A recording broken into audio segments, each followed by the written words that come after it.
Good evening, everybody. I'll call this City Council meeting to order. And at this time, if you can, please rise for our national anthem.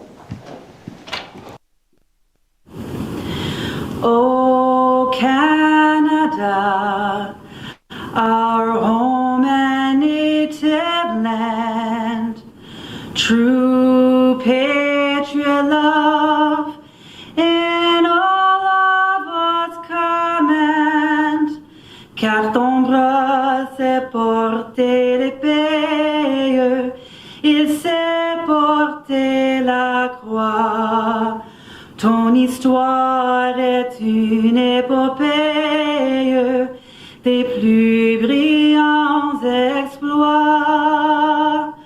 God keep our land glorious and free.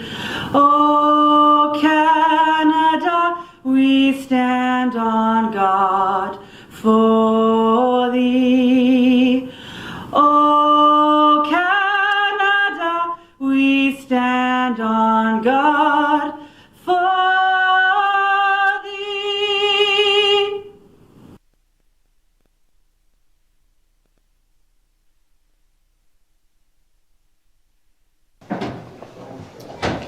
At this time, I'll read our land acknowledgement. Niagara region is situated on treaty land. This land is steeped in the rich history of the First Nations, such as the Haudenosaunee, the Haudenosaunee, and the Anishinaabe, including the Mississaugas of the Credit First Nation. There are many First Nations, Métis, and Inuit people from across Turtle Island that live and work in Niagara today. The City of Port Colborne stands with all Indigenous people, past and present, in promoting the wise stewardship of the lands on which we live. There are no proclamations this evening, and can I have Councillors Aquilina and Beauregard move the agenda? Are there any questions to the agenda or changes? Anyone opposed? That's carried.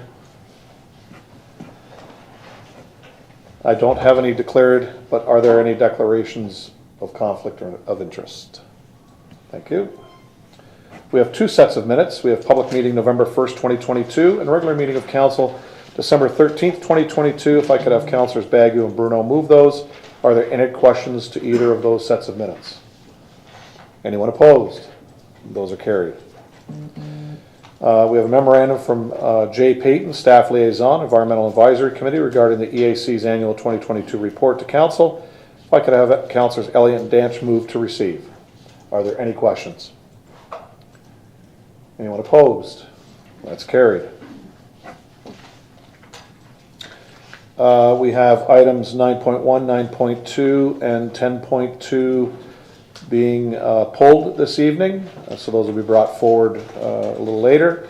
The remainder of the items, if I could have Councillors Hoyle and Bodner move the remainder of the items. No discussion. Anyone opposed? Those are carried. No presentations, no delegations. We'll get into the Mayor's report.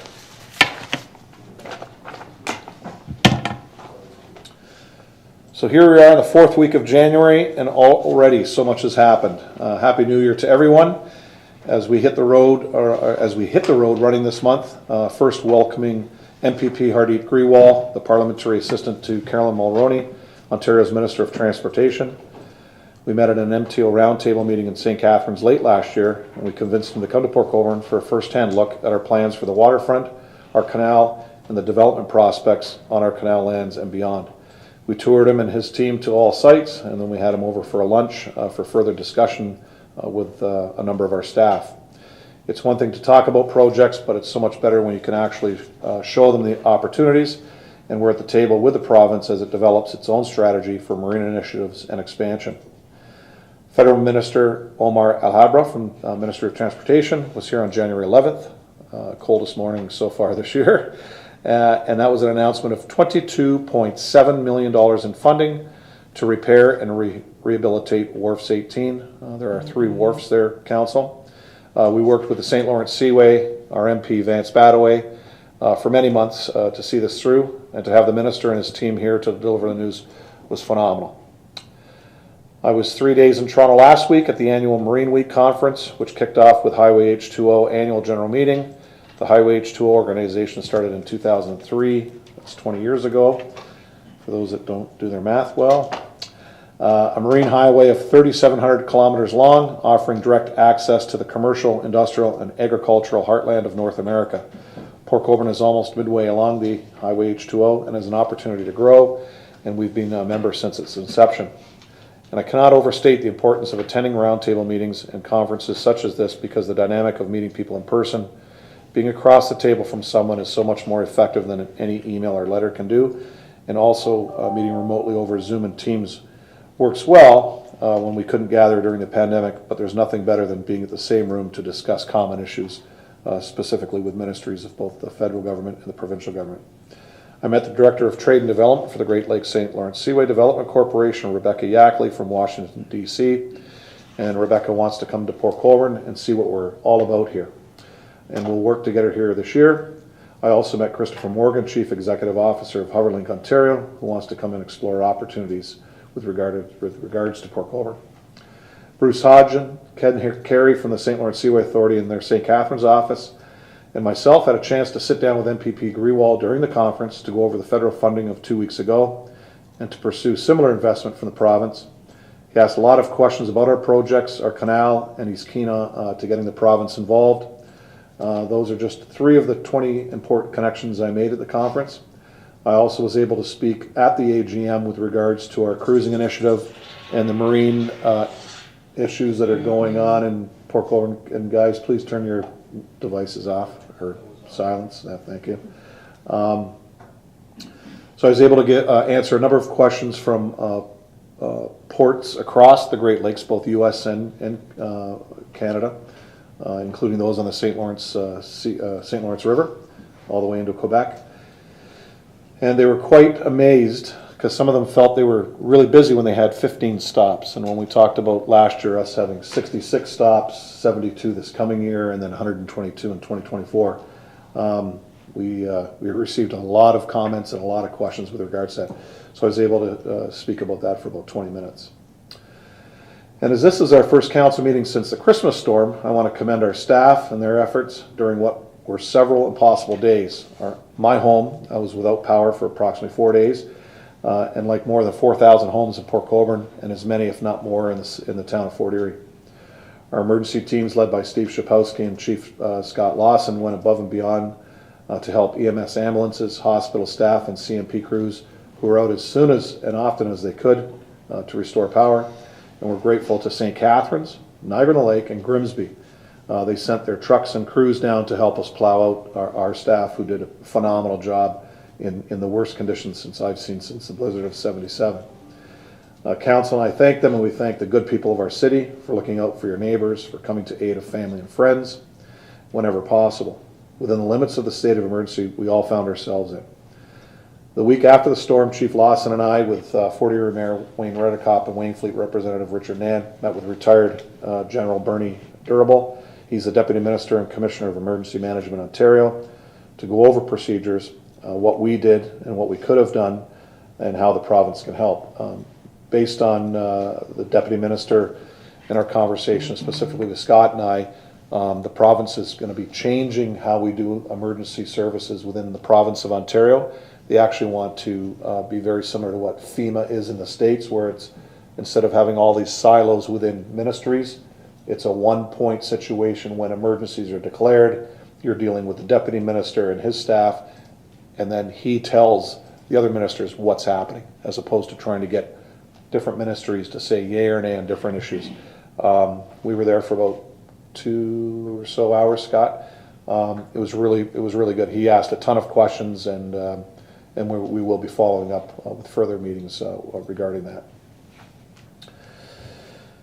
Since the storm, I've heard so many stories of heroism and kindness, and I'll share this one. A couple from St. Catharines left their home Christmas Eve to bring gifts and food to their mother living at Gilead Manor. In St. Catharines, the skies were clear, the roads were dry, and when they got in their car, by the time they got to Port Colborne, they couldn't see a foot in front of them and wound up stuck in a drift on Highway 140 and Highway 3. They called the police, but police couldn't get to them.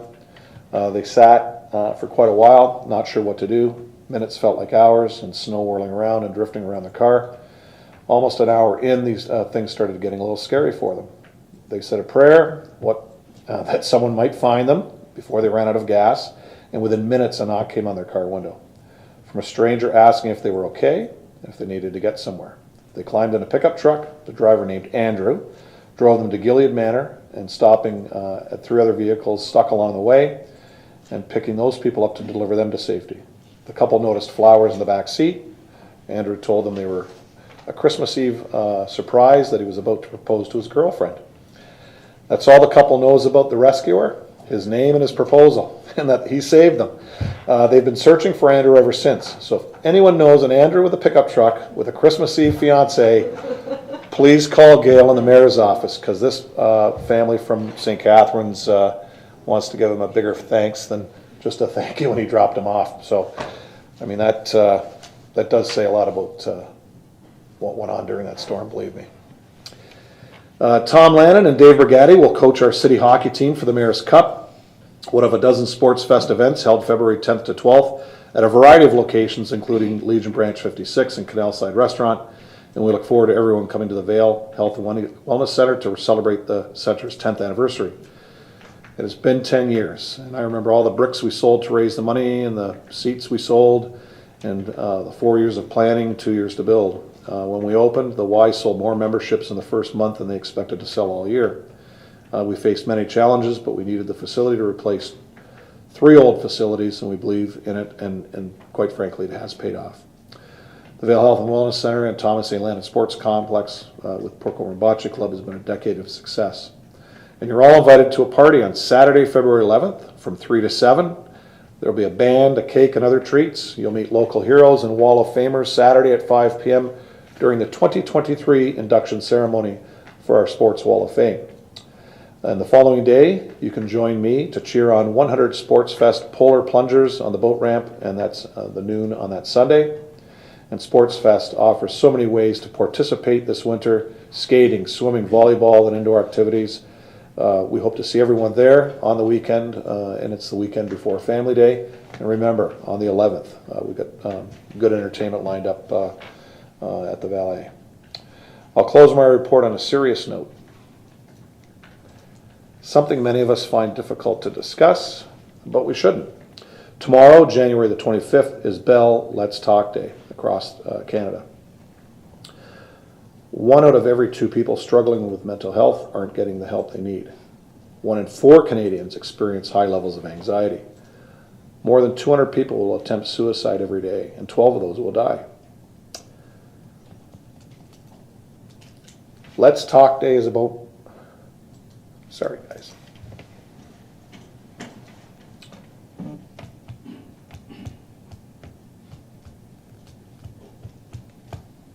It's about removing the stigma of talking about your mental health. Those numbers, 1 in 2, 1 in 4, look around the room, council, that means us. It means people we know and love. Let's Talk Day encourages all of us to be mindful of each other's mental health. It encourages us to do meaningful acts to create positive change. And we can help someone struggling with mental health by learning ways to support them. And the first step is to talk about it and to listen. There ends my report, council. Are there any questions? Seeing none, I thank you. At this time, we have Councillor Fred Davies for the Niagara region, and Fred is joining us online tonight. Welcome, Fred. Thank you, Mr. Mayor. See if I can get my video up here. And it says I can't join the video because the host needs to let me in. And she's doing that right now. You told me, Fred, you can't come.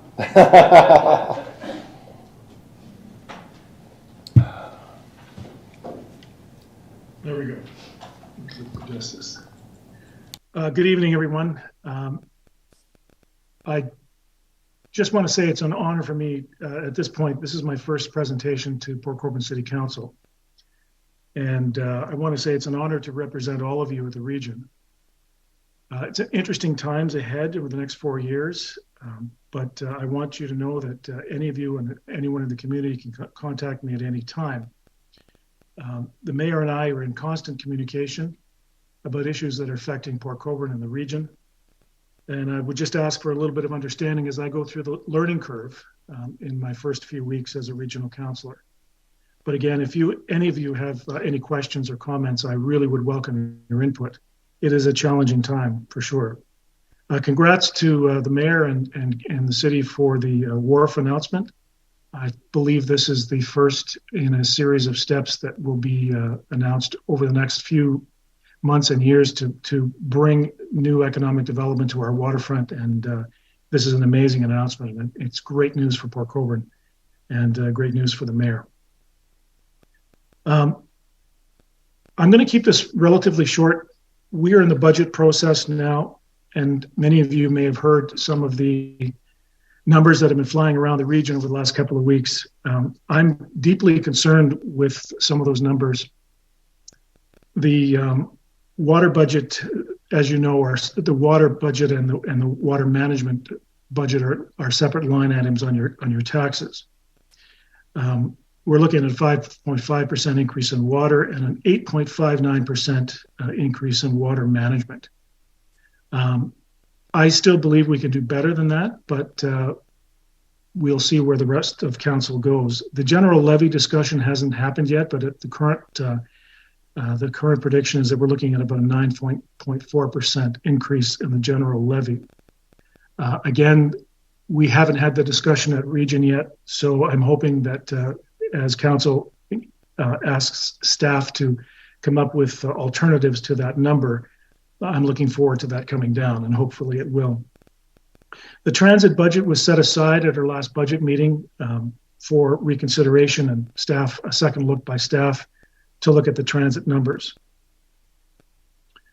One of the other things that is happening is in Bill 39, which is the modernization of government in Ontario. The province is going to be appointing a provincial facilitator in Niagara to look at ways of making the Niagara region more efficient. This may also take a look at the governance issue, which has been looked at for decades in Niagara. We still don't know yet what the profile of that facilitator will be, what the mandate is, what the scope of the discussion will be, whether it is going to be looking at governance or whether it's just going to be looking at, for example, a number of politicians we have in Niagara.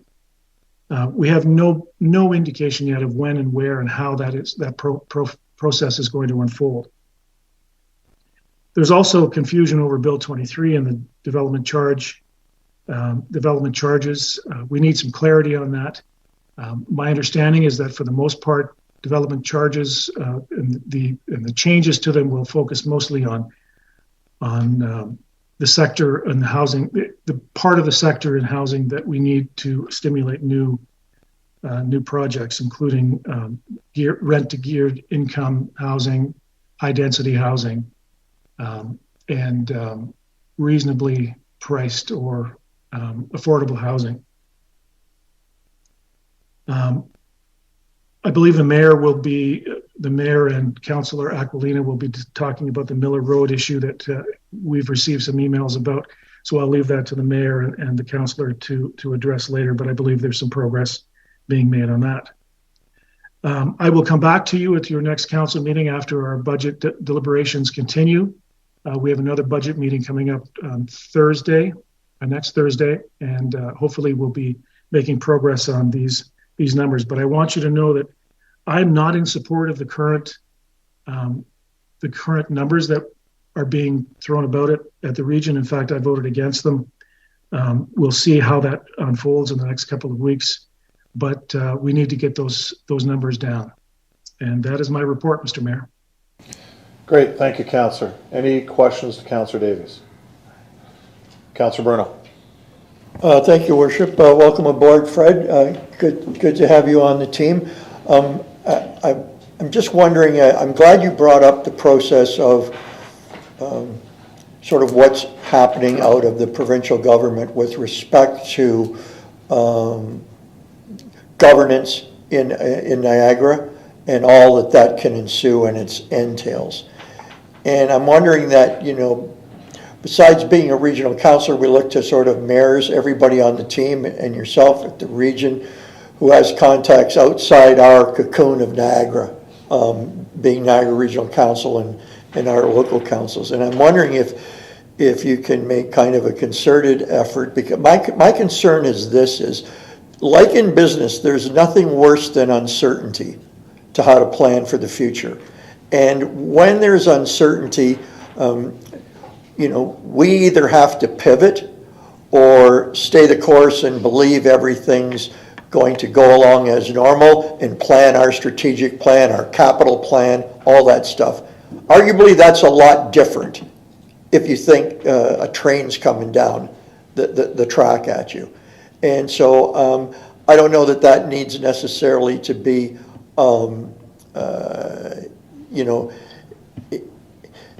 aired in a fulsome way here, but if you do hear, I'm sure if you can pass that on, that we can use that as background and intellectual property for ourselves, that we can plan ahead. So appreciate if you're able to do that. Understand that that's out of your control, but anything you can do in that, I think it's great having you on board in that position with your other political interests out there. So thank you very much. Thank you, Councillor Bruno. I think I've reached out to many people over the last couple of weeks to try to get clarity on Bill 39, on Bill 39 and Bill 23. There is absolutely nothing developed at the moment. There is no firm idea of, that I've been told, of how the facilitator's mandate will unfold. But I can assure you, as soon as I find something out, I'll be reporting back to everyone. Thank you. Great, thank you, Councillor. Any further questions? Seeing none? Thanks, Fred, appreciate it. A pleasure. Next up are staff remarks. CAO Louis. Sure, through your worship to council, I just really only have two things today.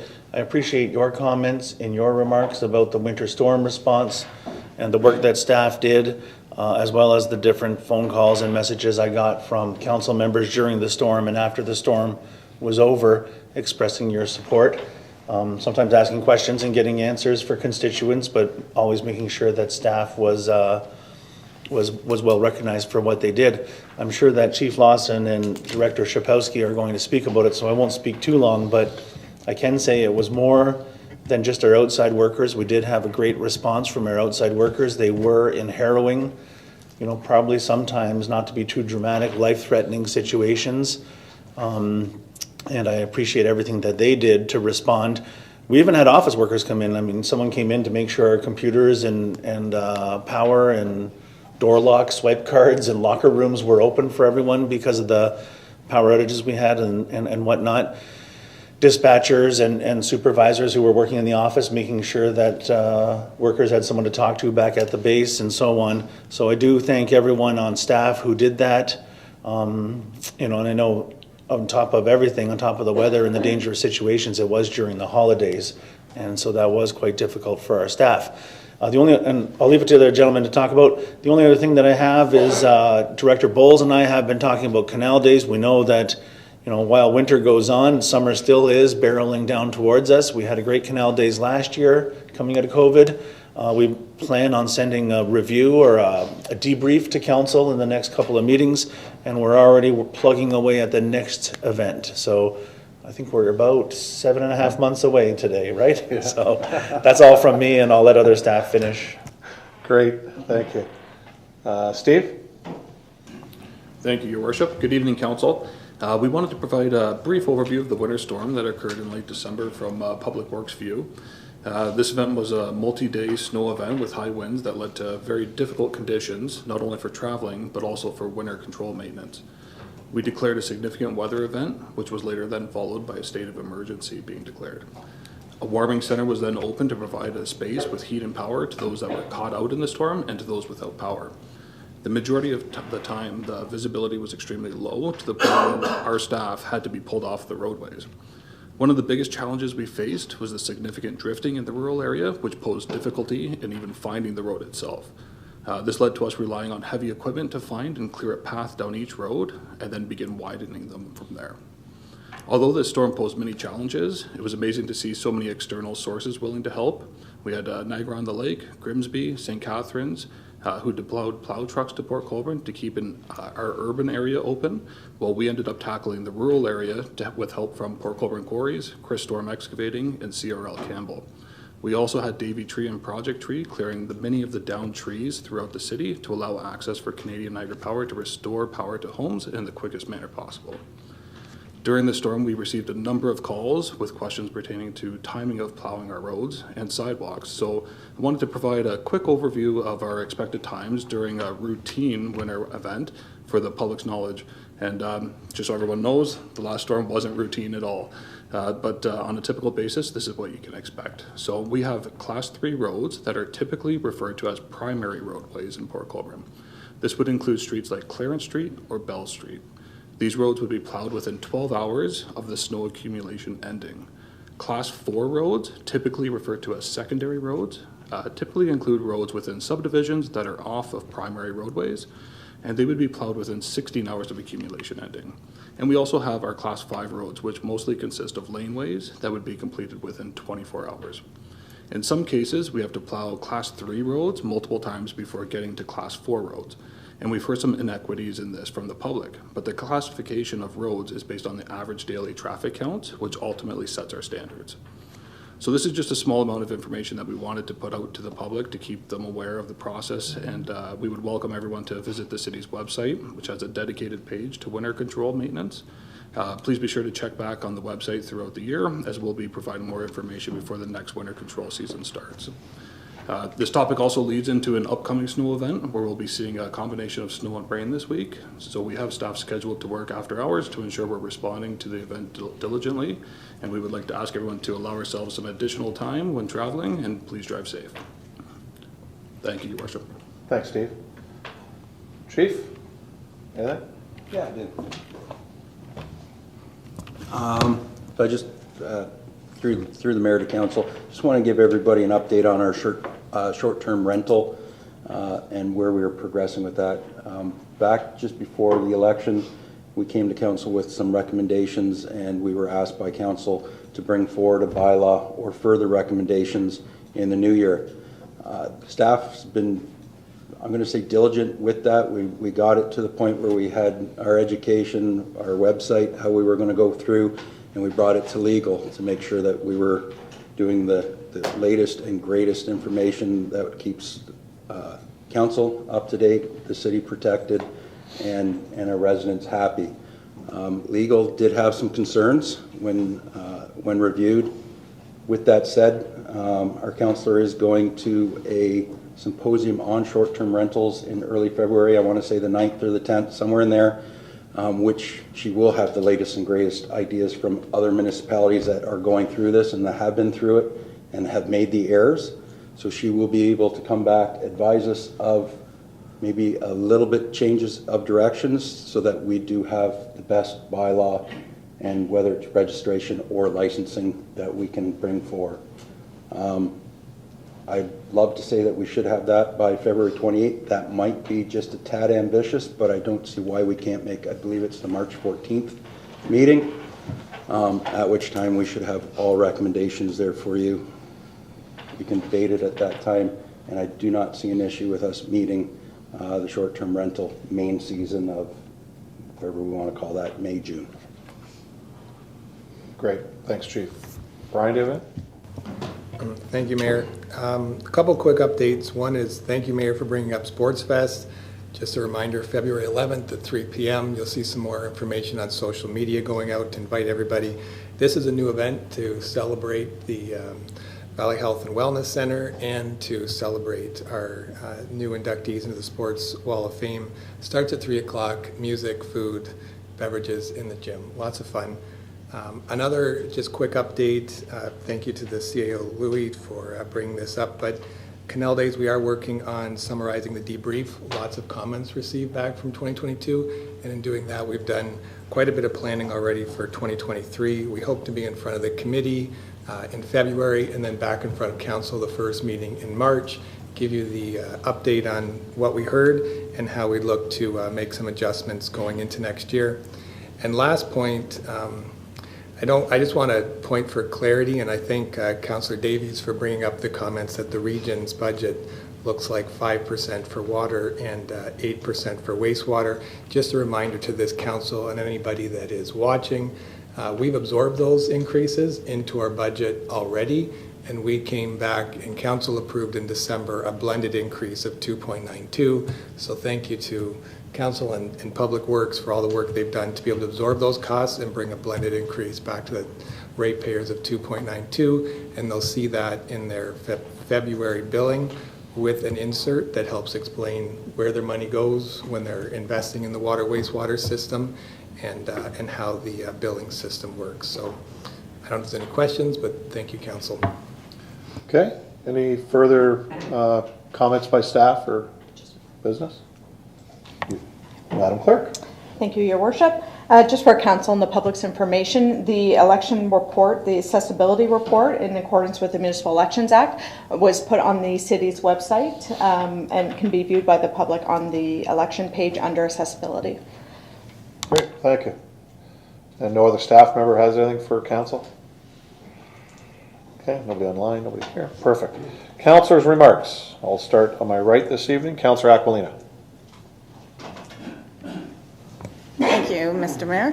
I'm going to do a brief summary of the Sherkston Community Center's annual report, and then I have a few questions to follow. They've had, Sherkston's Community Center's had a long couple of years with the pandemic, so many of their rentals and annual events were halted due to COVID. The past 2 years, they have been home to the neighbor across the street, Grace Church, after the church suffered a devastating loss of their building. They've been hosting their Sunday services, weekly prayer sessions, and board meetings. The hall has also been used for events that would traditionally hold such Christmas bazaars, men's breakfasts, and Sunday mornings. They've had other rentals throughout the year for things like bridal, baby showers, family dinners, birthdays, and other celebrations. During the Christmas blizzard, they were a warming station for many community members. They still had power, so they were able to welcome people who could safely make it to the community center to warm up, charge their devices, fill jugs of water, or use the kitchen facilities to make some food for their families. They had about a half a dozen families that they hosted during that time. For this past year, they held a fall festival, which had several families show up for pizza and refreshments. Kids were entertained with several games, craft tables, and a hayride. They hosted the Ward 4 candidate meet and greet night at the Sherkston United Church. So residents of Ward 4 were able to come and meet the three candidates. They hosted a farewell party to our regional councillor, Barb Brothers, who had served for many years in Ward 4 and her last year as a regional councillor. All council was invited to join the celebration. Currently for this year, they are hosting gentle yoga classes Friday mornings. They've the sign, I don't know what it, the sign where you change the letters and everything was damaged previously due to a windstorm, so they are in the process of purchasing a new one. They had an annual Christmas potluck where several members of the community We're there for food and carols, adults and children alike. In the coming weeks, they are preparing to release their calendar of events for the upcoming year. And they have scheduled a date with public health to offer food handler certificate programs at the end of February coming up. They've booked with the maximum capacity, and they have a wait list for other individuals who are interested in taking the course as well. And then they've discussed at the community center different activities that they'd like to start encouraging participation in with the community. So that's it for Sherkston Community Center update. And so I have a couple questions. As Regional Councillor Fred Davies had stated, Mr. Mayor, I had sent both of you 2 inquiries regarding Miller Road. One was for the increase of patrol by the Niagara Regional Police on Miller Road in general, the entire road. And the other inquiry that I had was regarding the stop sign at the intersection of Highway 3 and Miller Road, and whether there was any plans to either change the stop sign to a flashing sign or increase the lighting, as I think the light is across Highway 3 on the other side of Miller Road. Yeah, so with that, I sit on Public Works at the Regional Council. Fred doesn't, so but we both spoke about this issue. So I spoke to staff at that time. Unfortunately, the staff member that I talked to is no longer with the region, so I had a great phone conversation with Director Zawiniga, Director of Public Works. They have to contact the province with regards to this intersection. Former Councillor Butters and I did speak to staff about this a number of times in the last couple of years, and we did talk specifically about putting a flashing stop sign, and there's also a hydro pole just north of the intersection where we asked for a street light to put up. Because if you're actually coming south, there's 2 lights on the very short portion of Miller between Highway 3 and Kalali Street East. One is our light, and one is the province's light. So it is a bit of a optical illusion where you're driving in the darkness and you think the stop, where you stop is actually, you go right through there onto the highway, and then you think you're going to stop on our small section of Miller Road that's there. So Mr. Zawiniga is going to be approaching with his staff and get into the province and work together with them between the region and the province, because that intersection is controlled by those 2 entities, and come back to us with what is going to be done and when will it be done. So he's going to have staff go out there, look at it, specifically at night. That seems to be the biggest issues at that intersection is nighttime. And then at least report back to Fred and I with regards to how they're going to move forward. So we should be hearing something soon. Again, Barbara and I did hear about this, and that they were looking at putting that light and the flashing stop sign in working with the province, but we don't know where that's gone. So he's going through that whole thing right now. So as soon as we hear that back at Public Works, we'll bring it back here for you. And sorry about the Niagara Regional Police. Yeah, so we'll, actually I think we've already sent, Gail's already sent an email to the staff inspector to increase patrols on Miller Road. Intermittently go out there, because you don't want to be the same day every week kind of thing, but put up, they have gone out before, they have charged people, and quite frankly, a lot of times it's the people they charge are the ones complaining, and that's happened a lot, and we've, especially councillors have been here a while, we've seen it numerous times. But they will be upping their patrols out in, and not just Miller. Brookfield's another one. There are a couple other long stretches of rural roads that they'll be blitzing this coming year.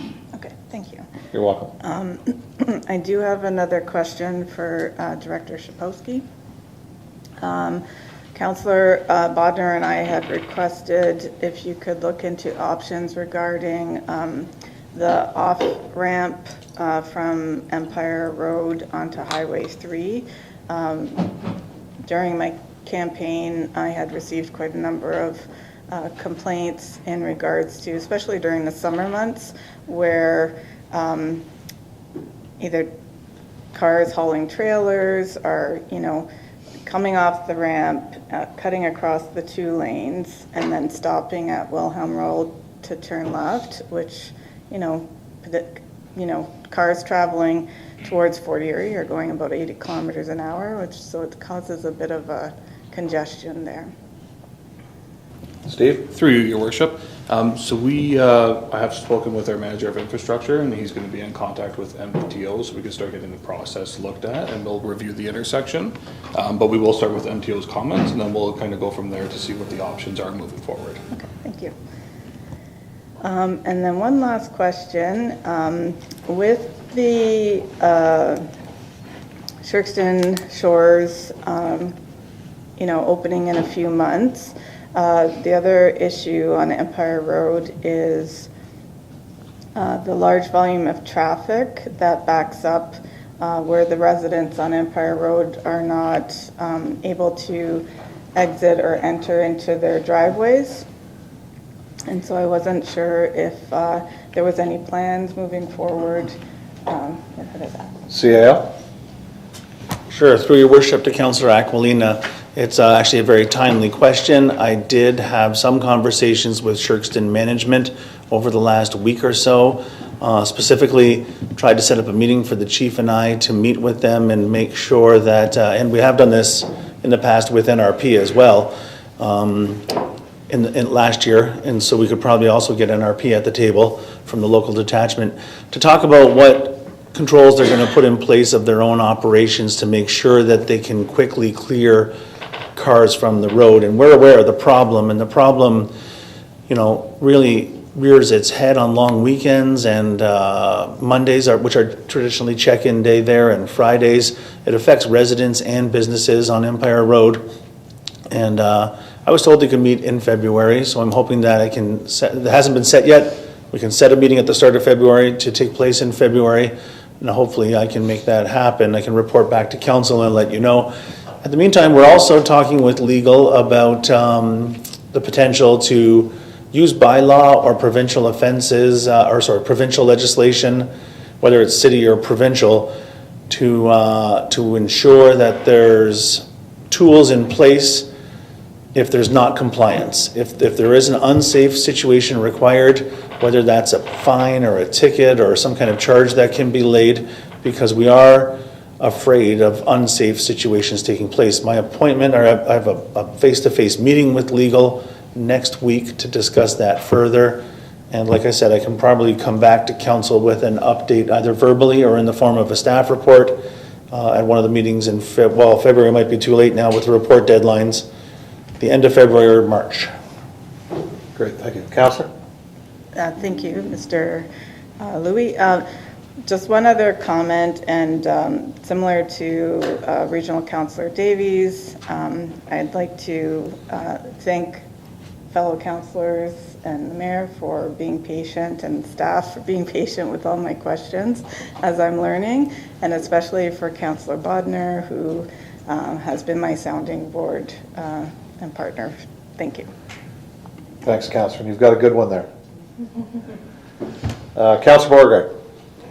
Yeah, through your worship, I just want to echo your comments earlier to staff regarding how their response during the Christmas storm. They did a great job working with other agencies, and really do appreciate it. I almost was in a circumstance where I could have been on the side of the road.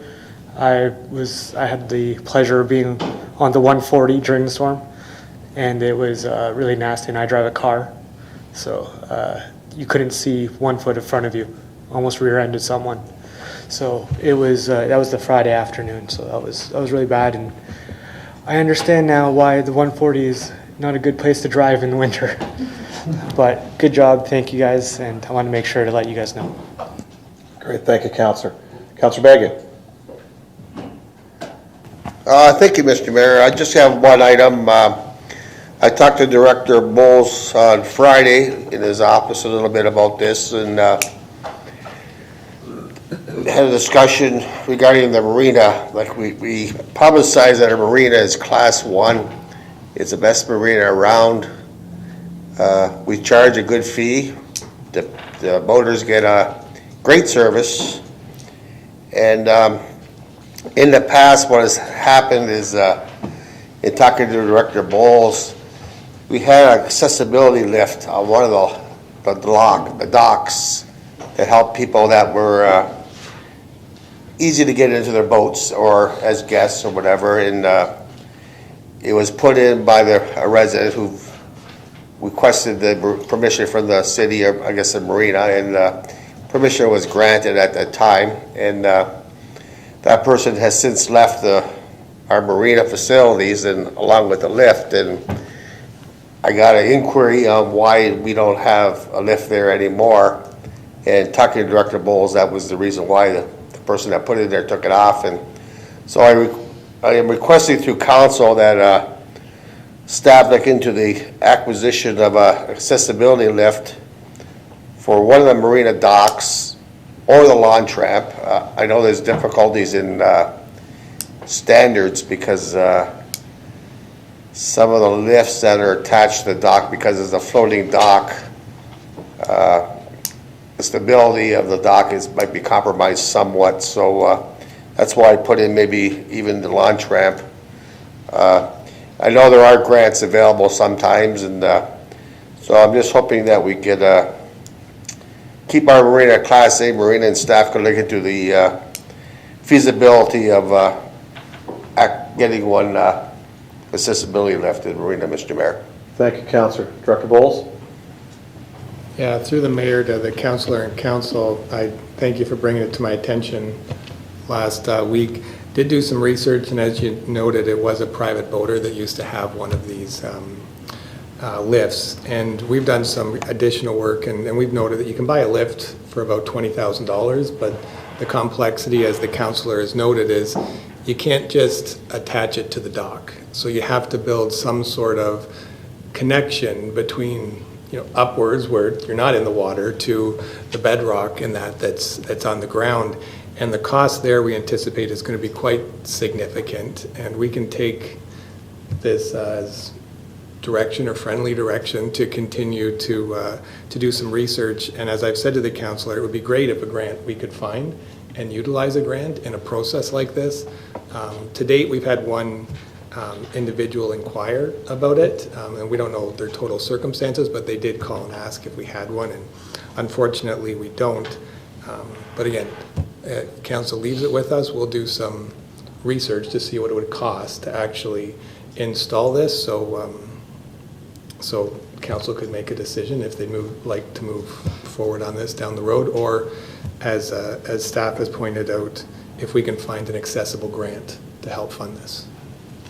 Thanks, Director Bowles. Madam Clerk, we're okay for council direction? Good. Okay, council, fine with that? Perfect. Thank you, Councillor. Thank you. That's all, Mr. Mayor. Thank you. Councillor Bruno? Thank you, Worship. I'd like to echo my fellow councillors with respect to storm response from all departments. Chief, your group, Steve, exceptional job under trying circumstances.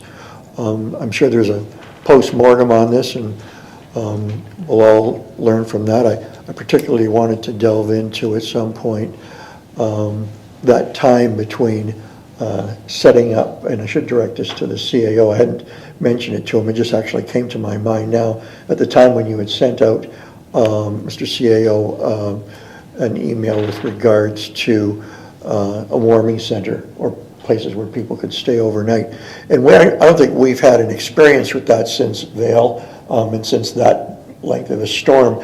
And I don't know if in that post-mortem, could there have been a quicker response? It's always tough to deal with something that's not fully in your control, and the region's a partner in that, and you've got two people trying to coordinate. And there's obviously the variance of, is it going to end? Is it bad enough? Is the power going to come back on? There's like a multitude of issues there. So I guess I should ask you, forgive me for just coming to my mind, were you okay with that, or is that something that could be refined? In other words, do we open it up and err on, just the wise thing to do, and then the power comes on and you don't need it? Or is it always that, is it CNP is telling us, right, it might come on? And so I was wondering what went into those decisions, and if you're comfortable with the way it interfaces with the region when you have two entities trying to deal with one problem. CAO? Through your worship to Councillor Bruno, that's a great question, and no need to apologize. It is something we talked about at the staff level, both during and after the storm. So, and you sort of hit the nail on the head with some barriers or some obstacles to getting a warming center opened. And there is another one. The other one is, and I think the fire chief will echo these comments, we wanted people to stay home. Like, it was unsafe to leave your house, even without a furnace, to go to the warming center, depending on where you lived. Unless you could, I couldn't see across the road from my house. I certainly couldn't have walked to the arena. And driving was its own, it was not safe to do. So you are correct. We provide the facilities for warming centers in the city, whether it was City Hall or the Guild Hall, which we would, contract with the church for, library, Valley Health and Wellness Center, but they're staffed. We don't have city staff who have the skills to staff a warming center. And I know that might seem strange to some people. It's people who've been trained to provide social services, mental health services, sometimes even addiction services if the people who are at the warming center need to avail themselves of those. And so we're sort of working hand in glove with the Red Cross and the regional staff, community services staff at the region. And this is the first time we really opened a warming center, and many of our facilities are open in the daytime. Again, the unique thing was that this was the holiday, so the Valley Health and Wellness Center was closed. I think the first or the preeminent need for us is communication. How can we communicate or get the message out to people of where they should be going or what they should be doing? In Hamilton, you have a local TV station. In Buffalo, you have a local TV station. Here we have social media, we have radio, and we have the newspaper, which is published, sort of after the fact. It's hard to get a message out in advance. So we had reports that some cell towers were down. So if you had no power and no internet because of that, no data to your cell phone because cell towers were down, it would be hard to let you know that there was a warming center opening or closing or opening at a certain time. And in fact, we did have people show up to the Valley Health and Wellness Center about 12 hours before we were ready to open, the night before we were going to open in the morning. And it was our good fortune that a staff member was in the area with no off duty and helped folks out of their cars and got them in there and spent 14 hours with them, and was actually somebody who was trained and able to keep the furnace running and keep the heat and hydro on. So no not a social worker, but at least a building maintenance worker, right? So I think that we have a lot to debrief on that. I think one of the messages is, when will there be an automatic trigger for the warming center to be operated? How we'll get staff there, how we'll get the message to the people who will be the users of the warming center. And I think, lastly, where the cutoff is between the safety of sheltering in place and the safety of going to a place that offers shelter. Because to leave your house during that storm could have been dangerous for a private citizen. So we will debrief that. We will talk about it. Perhaps council, we can bring it back as some kind of a verbal or, again, written update from the fire chief or from myself to inform you of those discussions. I'm thankful that we were able to get through it. We eventually were able to close the warming center because of a lack of users. When there were many users, eventually there was a lack of users, and then eventually we were just open for the day as a normal functioning community facility where people could come if their furnace wasn't working or charge their phone if their hydro wasn't on yet. So we kind of saw the sort of bell curve of activating and deactivating it, and I think we're much better prepared for this event in the future. Councillor? Thank you. I hadn't thought of sort of the two types of individuals. or groups that may need the warming center. I mean, the experience that I was concerned about is that there were some elderly people who really don't have family left or family in Port Colborne. And not during the height of the storm or the whiteout, but that period after, when there's going to be 3 or 4 days of no heat, and if they had a place to go. But yeah, it is a complex issue when you bring in, you want to accept everybody there, but basically there's kind of 2 groups with probably 2 skill sets that the operators need to have. Thank you very much on that. The other question I had was through you to Mr. Szapowski. Steve, back in November, I brought forward the suggestion about, given the angst and the cost around wastewater infiltration and what we know about it, is to see if we always talk about water and wastewater, but we haven't talked a lot about storm water and how we can sort of kill 2 birds with 1 stone, get rid of surface water and sump pump water, at the same time send us a bundle on the back end in the wastewater system. So I'm wondering if at the time I had brought it up, and I think it was the CAO who chimed in on this. We tried to find a date that's appropriate, but the holidays and all, and your master plan. But I had directed this towards both the financial side and Mr. Bowles and your side at Public Works.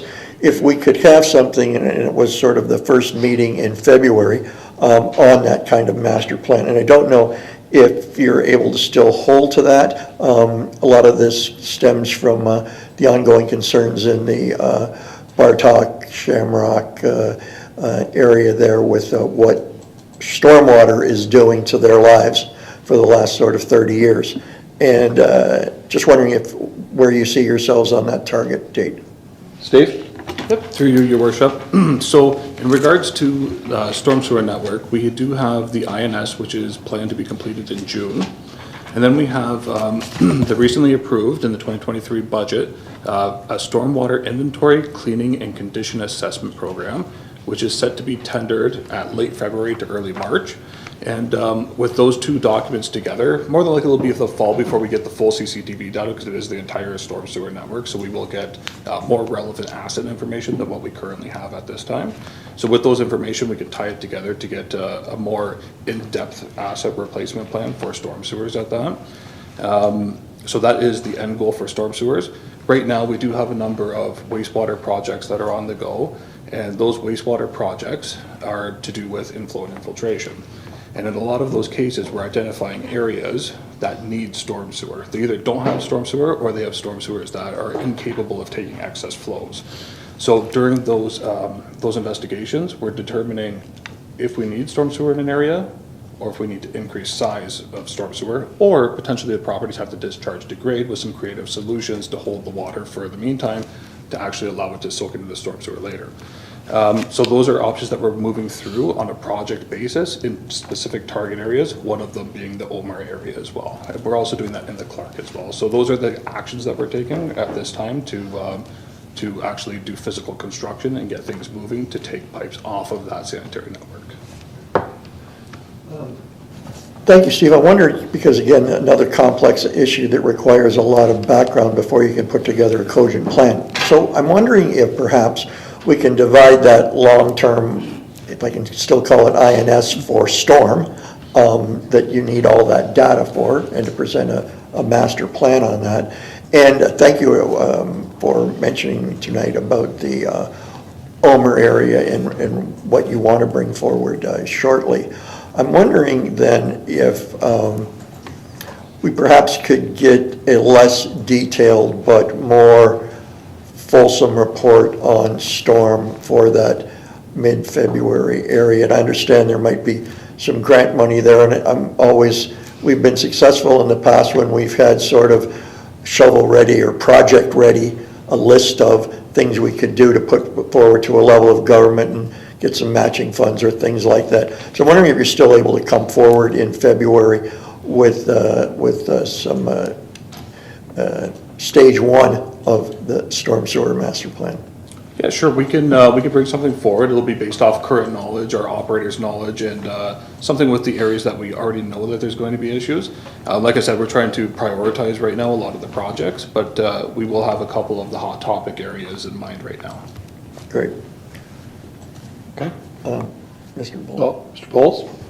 Through the mayor to the councilor and council, I don't know, on Steve's behalf, if I could ask for the first meeting in March, just because there is a grant that city staff are trying to put together, and if it just might align very well to kind of have that information and do it all at once, and noting that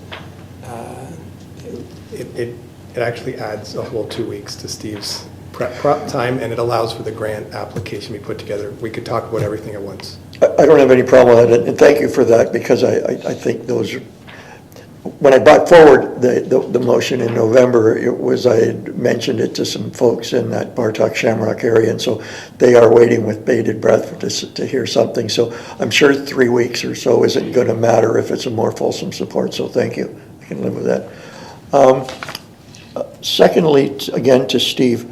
Steve, one of the things that didn't really, well, I guess the storm highlighted it in that it was another snowstorm, but the question I really have surrounds snow plowing routes.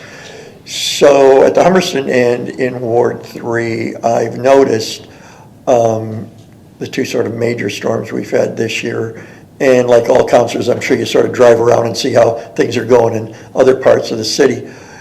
So for me, I'm not just getting calls, but it sort of pops out at you.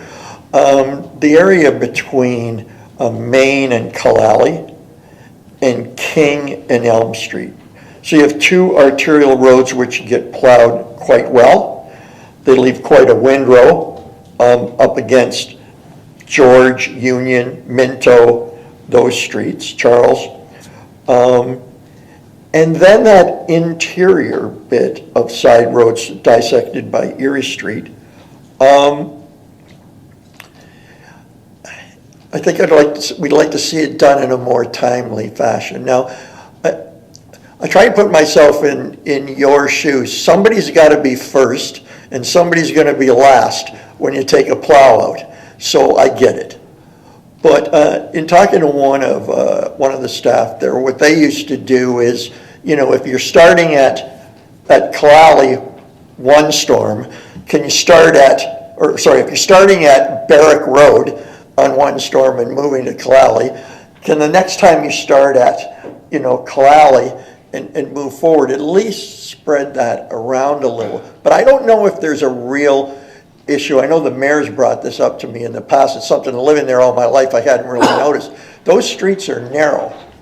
And so by the time you get the cars on their parking, and then you can't move snow out, and then you combine it with two arterial roads within a 2-block radius, you get this giant windrow, and nobody's cutting the windrow. So if you're on Minto in that new apartment building, you can't get out to Elm and you can't get out to King, even if you can get out to your street, if you've got a windrow this high. So, maybe it is one end needs to get, because everybody can deal with a certain level of snow. It's when you get to the corner and you got to stop on an arterial road and look both ways.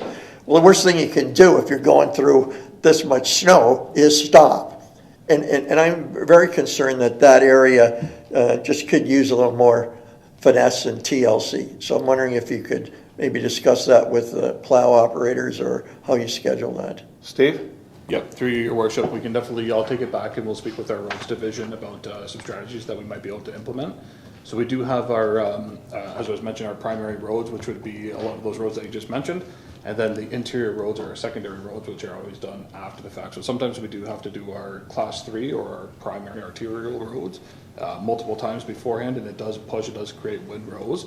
And then once those are up to snub, we're able to come back and start doing secondaries, and that's usually when we start doing some pattern plowing, which we end up circulating blocks and then getting rid of the windrows. So there is a delay typically with that, But I will take it back to staff and see if there are options that we can implement to try to at least knock those windrows down to be able to allow residents to get out of the subdivisions as well. Thank you. And just quickly, Mr. Mayor, one more to Madam Clerk. I had received a call, and I understand you took care of it. There are folks now, and they're on city committees, citizen members. And this may be their first time since a post of an election.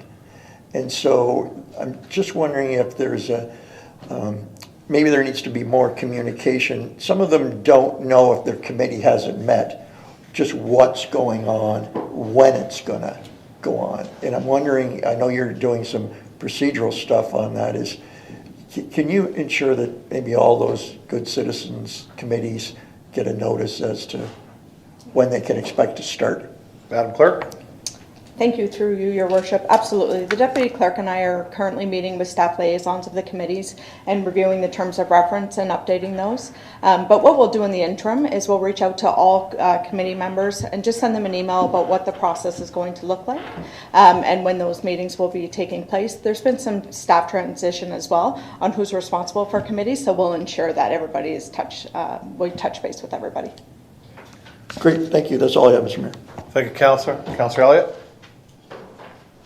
Thank you, Mayor. And again, I'll echo the comments of previous speakers with regards to staff during the storm. Well done. I guess the main point I'm taking out of it, the conversation that's been around, is post-mortem, what we can find out, what we did well, what we didn't.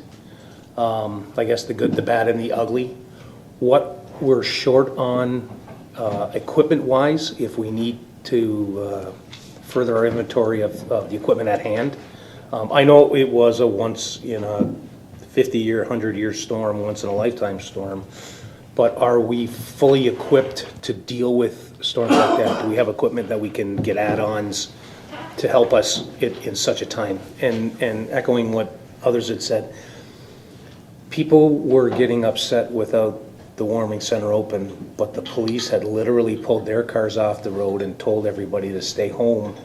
And you can't expect the people that are going to operate the warming center to get to the warming center when nobody's out traveling. So I get what the issues were, but the type of storm that it would have been different if we were just in a cold snap and power went out and you could travel.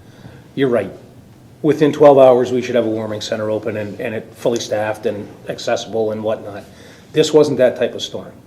This was a storm that nobody could travel on, and it was advised to don't go anywhere. So just to have a post-mortem to discuss those things, I think I'm looking forward to that, just to see what we can do differently. I know that the waterfront down by the hospital took an absolute beating. So I'm interested to find out what the damage is, what we're going to do, if we can mitigate any of the further damage on windstorms when there's a surge in the water that come up. I did notice that the highway, the Jersey barriers that were down there were actually broken, which I'd never seen before. I don't know whether it was because they were toppled or what it was that broke them, but I've never seen one break before like that. So that was of some concern to me, whether or not we have to put something down there in place of that for protection, because obviously with the storm that it had, it wasn't enough. So I did have one question though. When you were talking, and this is for the public, for snow plowing, your comment was we don't start to plow the level 3, the main roads, until what time of a snowfall did you say? Steve? I believe it is 3 centimeters typically that's accumulated. Okay. So we do monitor, and in some cases, depending on the storm that's coming, we might apply a sand salt mix to the road well ahead of time. We might pre-wet. There's different situations where we could react in a different case depending on what we're expecting. But typically it is 3 centimeters until we actually initiate some plowing. That varies. Usually we're a little bit ahead of that too though. Yeah, just so people know, so that they can look out and see the roads covered, but it may not be, I'll say, covered enough that the plows aren't out and that we may put down some additive in it, like salt and sand or whatever, just to keep it passable until we actually get out with the plows. So, yeah, that was, I just wanted to bring that up so people understood why the plows aren't out immediately, that there was a standard that we adhere to. So I look forward to the postmortem. That's all I have, Mr. Mayor. Thanks. Thank you, Councillor. Councillor Danch. Well, it's lovely to finally be able to speak. As far as the storm goes, Mother Nature's female, and don't mess with a woman because you don't know what she's going to give you. I think the guys did a pretty good job. I mean, we saw some artwork in our neighborhood with the plowing and the stuck plows and the neighbors getting out there and helping out, and what can you do? But, you know, it's a storm, and it comes this way, and hopefully the next one is not that bad. My only comments tonight is I got a meeting with planning tomorrow to discuss a couple issues that have come up recently, and we do have a ward meeting with Mr. Louie tomorrow as well. So we'll see what we can do for our Ward 3 residents, and we'll go from there. Thank you. Thank you, Councillor Danch. Councillor Hoyle. The same as everyone else.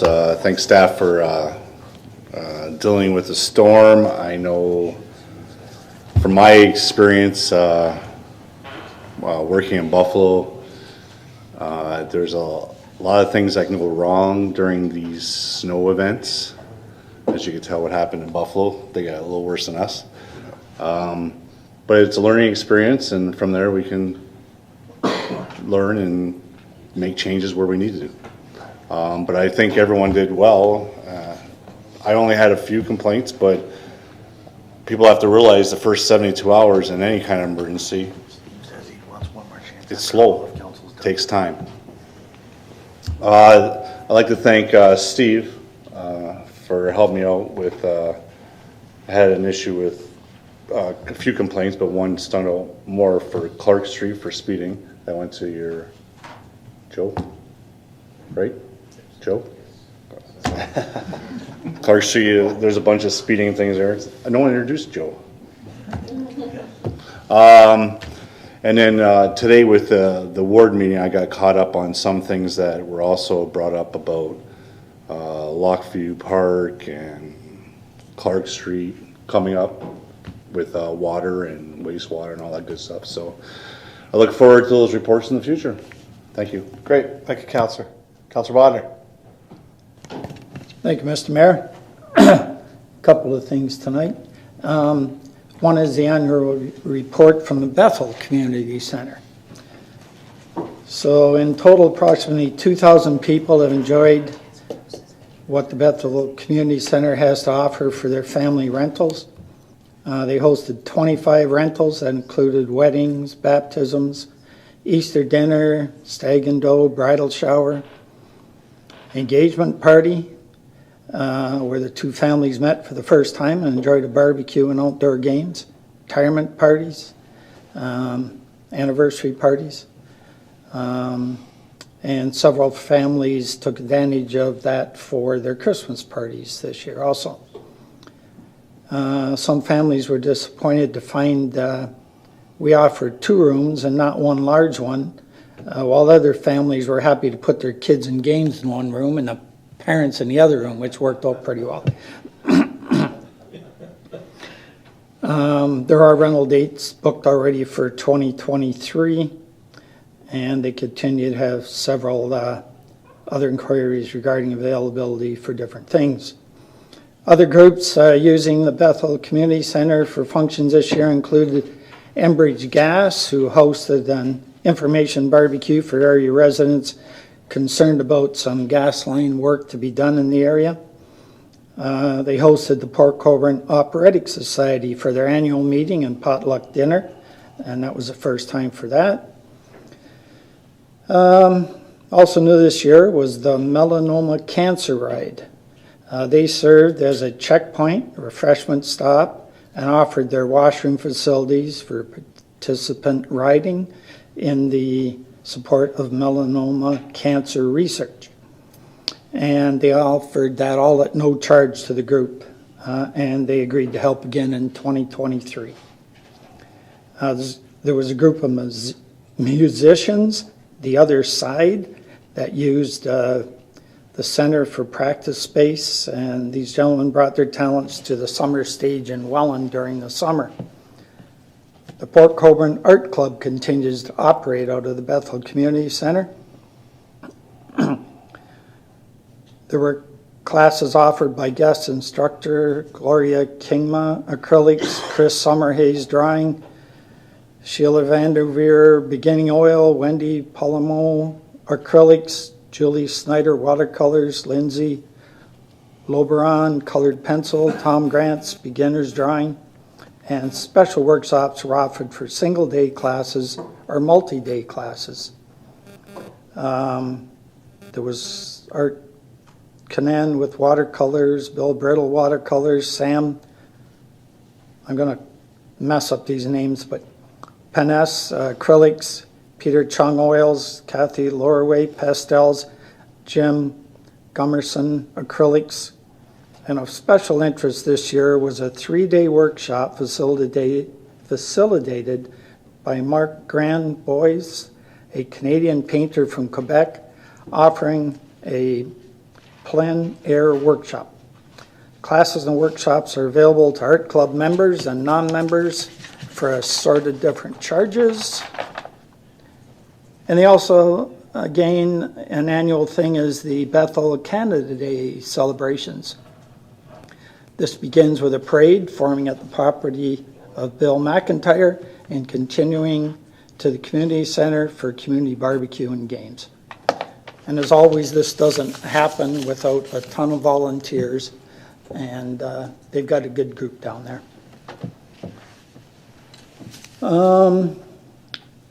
Also, staff touched on a few things I had here, the storm, short-term rentals. I'd just like to highlight something, and I know we talked about this in our Ward 4 meeting with staff.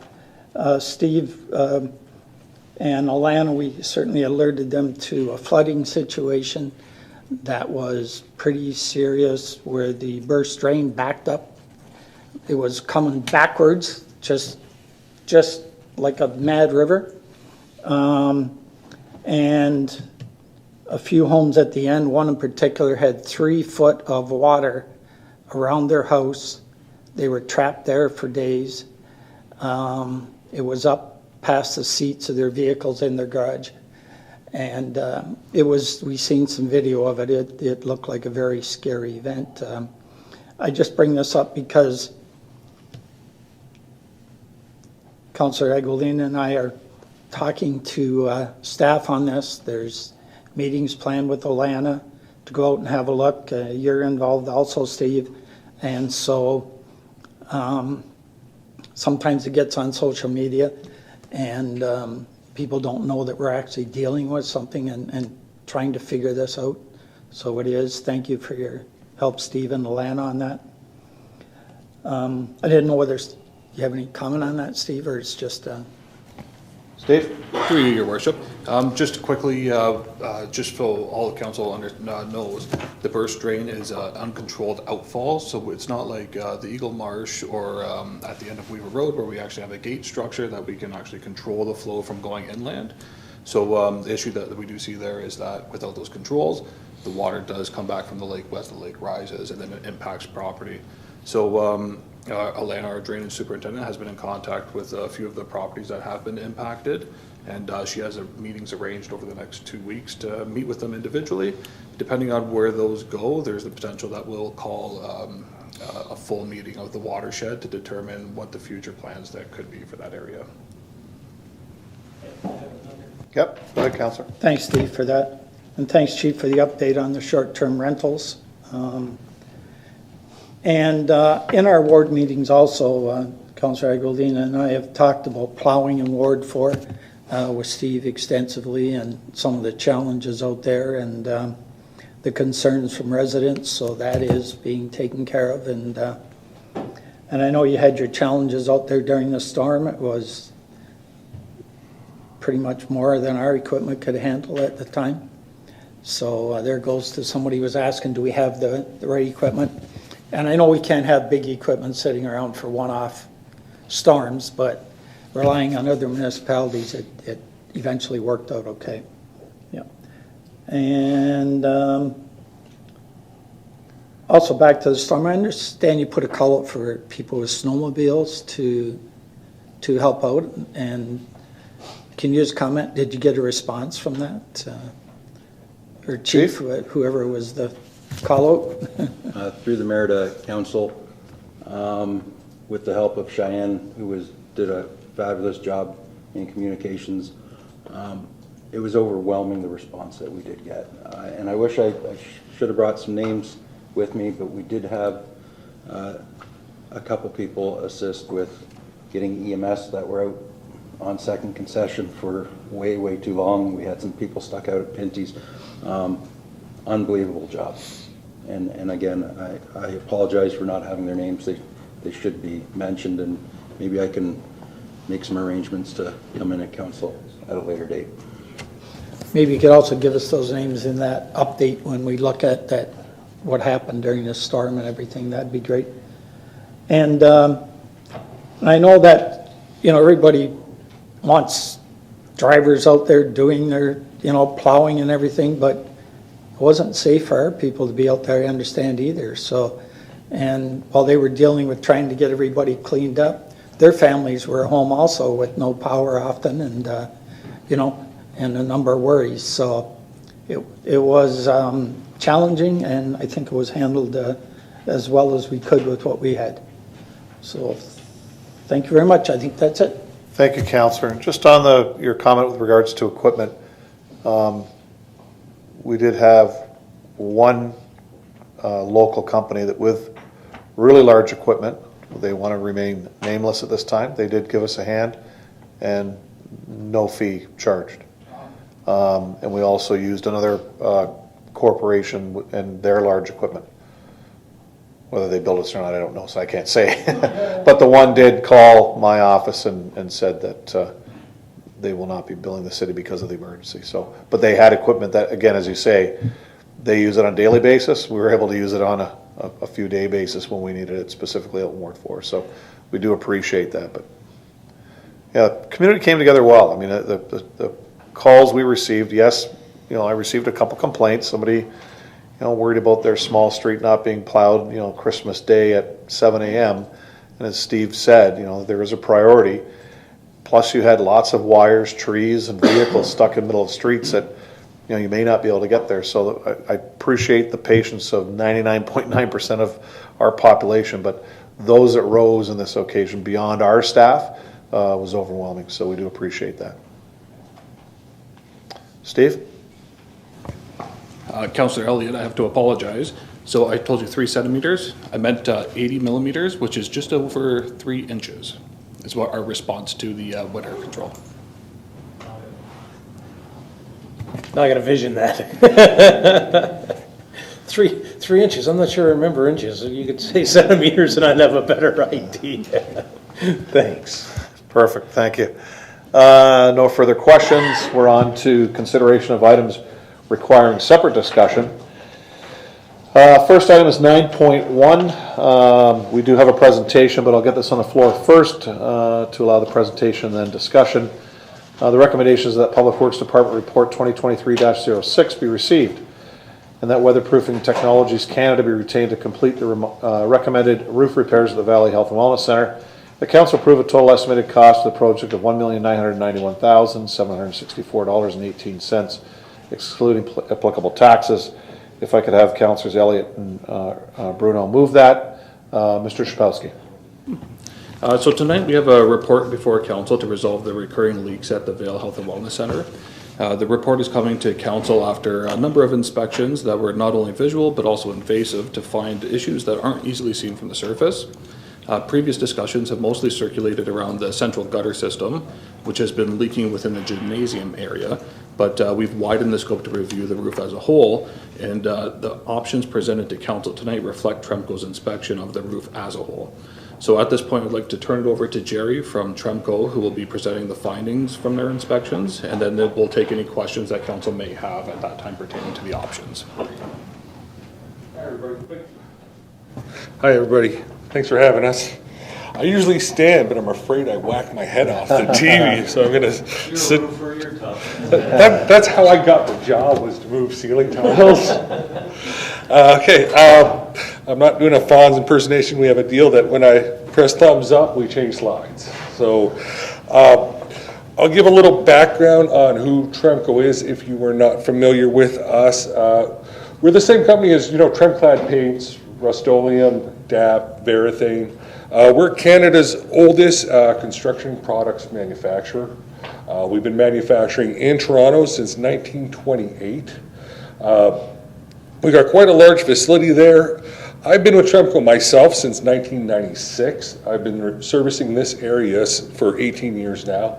A lot of my customers you would know, including Valet here, John Bunslauer, the Niagara Health System. In fact, we were on near Port Colborne Hospital right after the storm. They had a big tower fall down. Brock University, all customers that we have vendors of record agreement with. We're quite a large company, and I'm not saying that to brag. It's just I want you to know the financial well with all that we are. We're a big outfit, and we plan on warranting the work when it's done. So if anything goes wrong, we're not going to change names. We're not going to go out of business. I've got my home address on my business card. I'm not going to move. We do value our warranties in what we do. Here is a CAD drawing of the building. You will see in red, I will refer to as the gutter or the trough. That is the area we were called in to take a look at to begin with. We were called about a year ago by Mason at the city. Why we were called, is there's been leaking on this building since initial construction. It's not an uncommon thing for this to happen. The way buildings are traditionally procured, there's an RFP for an architect, who then does an RFP for a design, who does an RFP for a contractor, and that's awarded to a low bid contractor who then has to use the subs and get it as cheap as they can. What happened here is a result of as cheap as they can. It's no one's particular fault except for a couple guys, and one of the guys is whoever installed the drains. I believe we were referred to you guys by one of our other customers in the area, which we spoke of. There's quite a few of them. We get a lot of referrals. To take a look at this. Now, Tremco is the name of our products division. We have another division called Weatherproofing Technologies. That is our construction division. We like to keep them separate, just for Revenue Canada's sake. This is when we're selling products. This is when we are providing services such as general contracting, project management, roof diagnostics, and whole building envelope. I represent the roofing division. We do have divisions that do walls, all sorts of below grade waterproofing, and kind of everything that has anything to do with all the sides of your building on the outside. We brought in one of our companies called Can-Am, and they basically looked at your building's systems. When we looked at the leak, it was kind of a strange leak. It leaked sometimes, it didn't leak any of the time. We're walking around the YMCA part, and every old guy in his underwear had a theory on why it was leaking. So we wanted to do a process of eliminations. We looked at your mechanical systems, we looked at your indoor humidity, and kind of everything that could cause leakage. And here we'll go to the next slide. We decided, after they've had some contractors look at it, that we need more of an in-depth look at it. It's basically the problems were inside the building. It's underneath your drywall. It's underneath the liners, and it's not something I could have just visually looked at. And we engaged a team with Osenko Engineering. They're formerly Sandwell. They used to be based in Niagara. They do all the engineering at General Motors. We did all the roofs when they did SciTech in Niagara Falls. So they're local. They know this stuff as well. And we hired them. And to rip the roof apart, we hired Flynn Canada, which is Canada's largest roofing contractor. They're based out of Stony Creek. Why we chose them for this one is they also have an in-house engineer. So when we did our testing, not only were we doing flood tests with your guys' fire department, we had Tremco's engineering services, Flynn's engineering services, Osenko's engineering team, and Larry May architect on it. So there was a lot of people with a lot of experience, because this wasn't a typical roof leak. It wasn't a hole that we can kind of pookie up. Like, that's why it's been ongoing. So we did an investigation, and we'll go to the next slide. And there's a few things. Now, this isn't like some sort of slide. This is a seam. Your roof is a standing seam metal roof. There's 2 of them that go into that gutter, and they are huge. The seams are held, like they're metal panels, and they're crimped together with like a butyl sealant on the inside, and the water runs up. We saw a few of these bent and damaged seams. Some of them were for people walking on it. The other reason they tend to fail is, in roofing we call it the dog. So it's the seams are put together, and a machine that looks like a dog goes and it crimps it and it runs across. Where we often find failures in this thing is in a new construction environment, other guys are plugging into the same generator, the voltage goes down and the dog lets go, and you get these wobbles forever. But when you have snow on them or any sort of driving rain, sometimes you get small leaks. You may have a few of these small holes at a small percentage, but they're kind of everywhere. And if you've been up there, it looks like a bunch of football fields all sloped into one trough. So we took a look at it, we did some water tests, we couldn't get them all to leak, but there's so many of them, how do we know? We're not going to shoot water at every one, there's not enough water in the world, it has to happen as rain. But we're also concerned about the gutter. Can we switch slides, please? Sorry to. The gutter was the main culprit. There was a bunch of issues with it. If you want to picture it, that's your metal gutter. Underneath what was a coating there that was a patch attempt is you have a sheet of rubber. Underneath that sheet of rubber, you've got iso insulation, which is like a yellow open-celled foam. That holds water. It's not like the blue insulation that you'd use for a dock. Why that's used, it is high R value. There were some holes and cracks, and that was wet. That gutter was wet underneath your liner, which was meant to hold the water out of it. Underneath that, you have a stainless steel pan that adds a structure to hold everything up. We cut apart, we checked it, everything was wet. It wasn't tied in at the end, but if we go to the next one, we were like, okay, we're gonna pull that apart next, but then we went underneath. Now you have a urethane foam underneath the whole trough. That was put on there kind of as an afterthought. I think what happened was the water got in underneath the membrane, got your insulation wet, and then like a glass with like a cold soda in it, the hot and the cold touched, and you started sweating from the inside because there's no continuous vapor barrier there. So you had a convection area. So sometimes it leaked when it was really hot and not raining, but sometimes it leaked when you had heavy rains. And why it leaked when it was heavy rains, if we can switch it to the next one, I'll go back to that one. They didn't use drains in your gutter. It's a weird sized pipe. It's an 8-inch pipe. It's not a standard size pipe. There is drains you can get. It's usually a 2-week lead time. What we think happened was it was a Friday afternoon and they used upside down stack jacks or plumbing vents. So when you go up and on any roof and you see those little stack jacks or sting stacks, what someone did was turn that upside down and shove it in the hole, bang it down, goop it up, put the liner underneath. So when we plugged the drains and isolated those things, we could fill up the gutter and it wouldn't leak. But if we sprayed it around there, it came in like a monster. And the only way to get this out is to rip out the whole gutter. It was kind of a really bad move. It's almost like if you had like knee surgery and you had a screw put in and someone used an IKEA wood one and sewed you back up. It's that little bit of like negligence by whoever worker who did that caused, like, that was the number one issue. From that, the insulation got wet, you got conduction issues, and then if you go to the next slide, you'll see around the drains it's been pulled apart because that's where the main sort of leak is, and they thought it was a whole pile of things because they spray foamed it, but then the water kept coming in there. And there's no continuous vapor barriers. So I don't know if anyone knows construction, but in your walls, all the vapor barriers have to tie into each other, and it didn't there. Whether it did originally and it was ripped out because people were spray foaming it and trying to solve this thing, I'm not sure, but there's no continuous vapor barrier. So if we go to the next slide,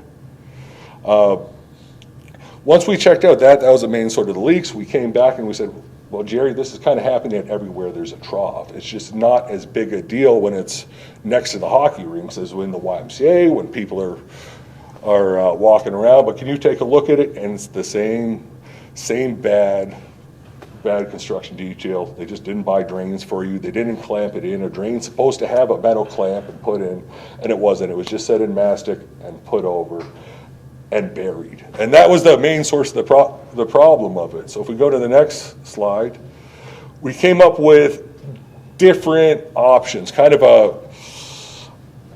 good, better, and way too expensive option. But we wanted to just cover all the bases of what we would do.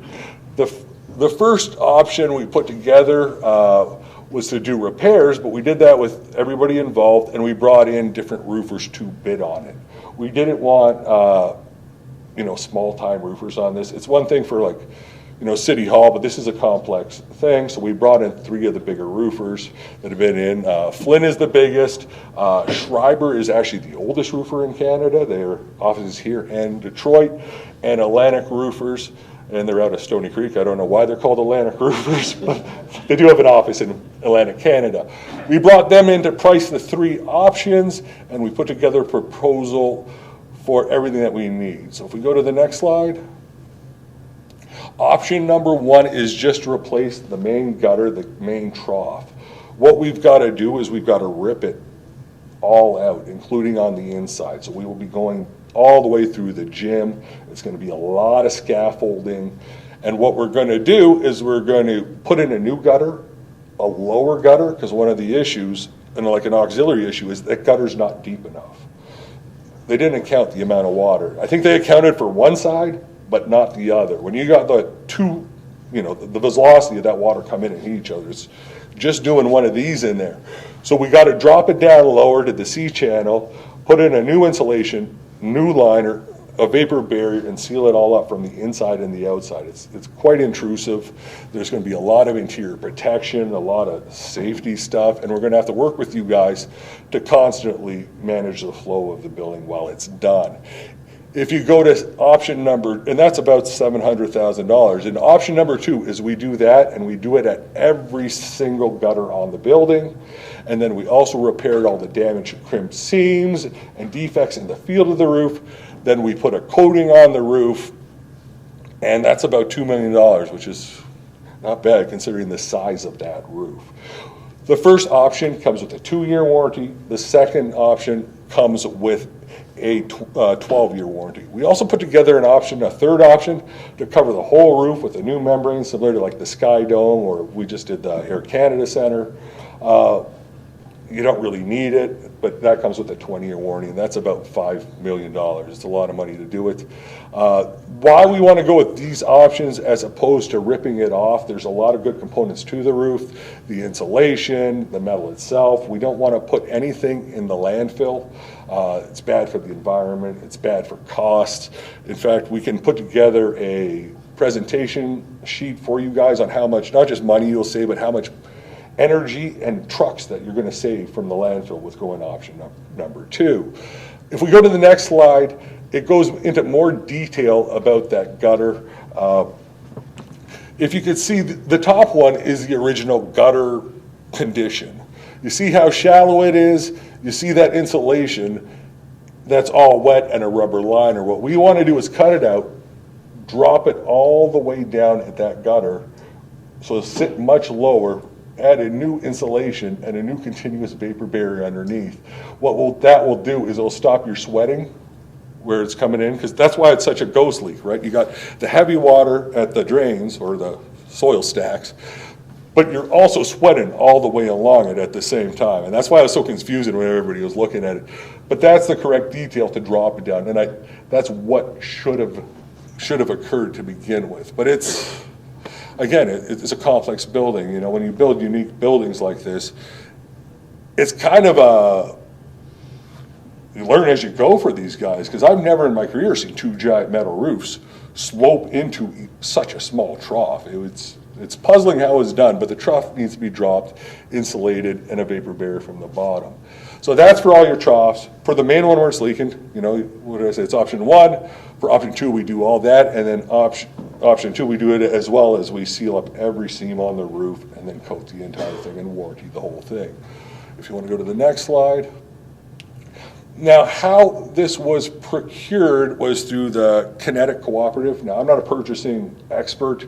The Kinetic is a pre-tendered agreement that we have with Kinetic. So we went to all the roofing manufacturers and they chose two, us and our competitor, Garland.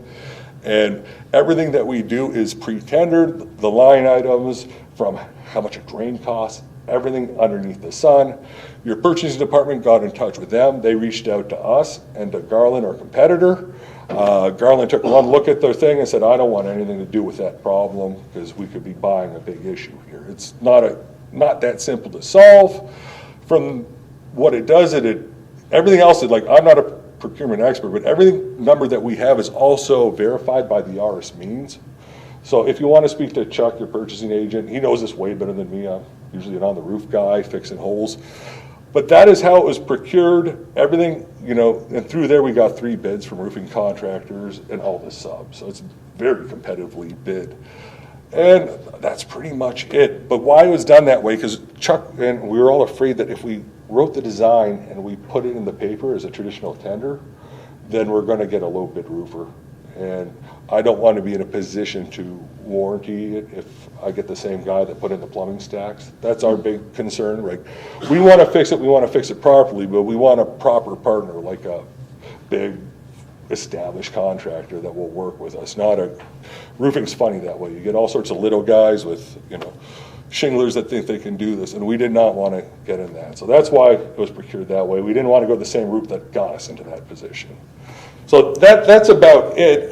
Is there any questions? You want to talk about warranties or?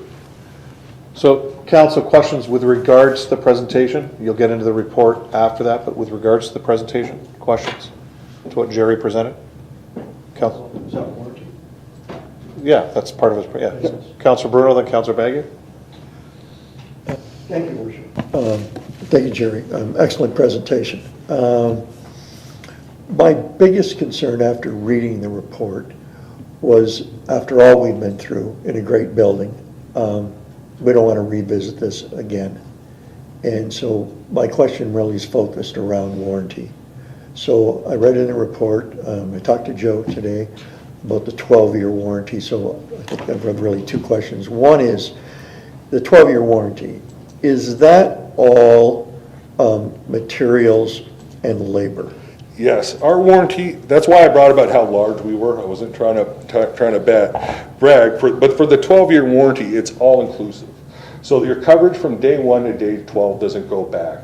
So if it starts leaking in year 11 and a half, you have $2 million to be spent on that roof.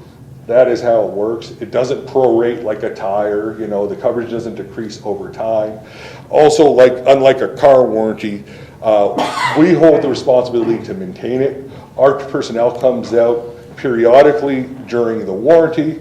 We check the roof, we take photos, we clean your drains, and then we issue a report saying this is the state of your roof and this is what we're doing to rectify any defects. It sounds like almost too good to be true, but it isn't. It kind of protects us as well. In roofing, little things turn into big costs. If you leave a scupper open, next thing you know, you've got wet insulation, you've got rust. It's actually cheaper for us to come out, keep an eye, and replace the stuff during the period. Because we've been here for a long time, since the 20s. I've been here for a long time, for 18 years. I still got another 22 before retirement, if I ever get out of debt. But that's why we do it. But we also make money off of it because it keeps us in touch with all our customers. Yeah. When you're visiting someone, they do a roof, they forget about it. But if we're coming back, 12 years from now, I get a lot of calls like, hey, I got another roof to look at. So it's a win-win for everybody involved. But that's why we do it. It doesn't prorate. It covers both labor and materials. So, Councilor? Thank you. You answered my second question. So the third one is with respect to the along the way visits. Yes. So I'm not suggesting Tremco is this, but you'll get a lot of companies that do it at the right price, but along the way they're finding a lot of things. They're chalking that up, and you know where I'm going. 100%. But yet if you're up there and you notice obviously important things that aren't to do with what you did. It's great that you would do that. Could you remind me again, like, so how often do you revisit the roof? We come for a 12-year, we come in years 2 and 5. Now, we walk all the roofs generally of all our customers in Niagara every year. We have a maintenance agreement with the Niagara Health System. We have a maintenance agreement with Brock University, John Lauer, Valet, Inco. What they do is they have us come out, whether it's a roof under our warranty or not, take a look and make sure, and it's cheap compared to being reactive to a roof leak. We check out the roofs, we give them photos, we say, hey, look, your HVAC guy left the door off and it blew across. And it saves quite a bit of money. We're even doing it for, the new hospital, the BGIS hospital. We do the same thing for them every year. They just find that it's cheaper to have us to do it than call roofers, because we walk the roofs and we say, oh, look, that's broken, we'll fix it.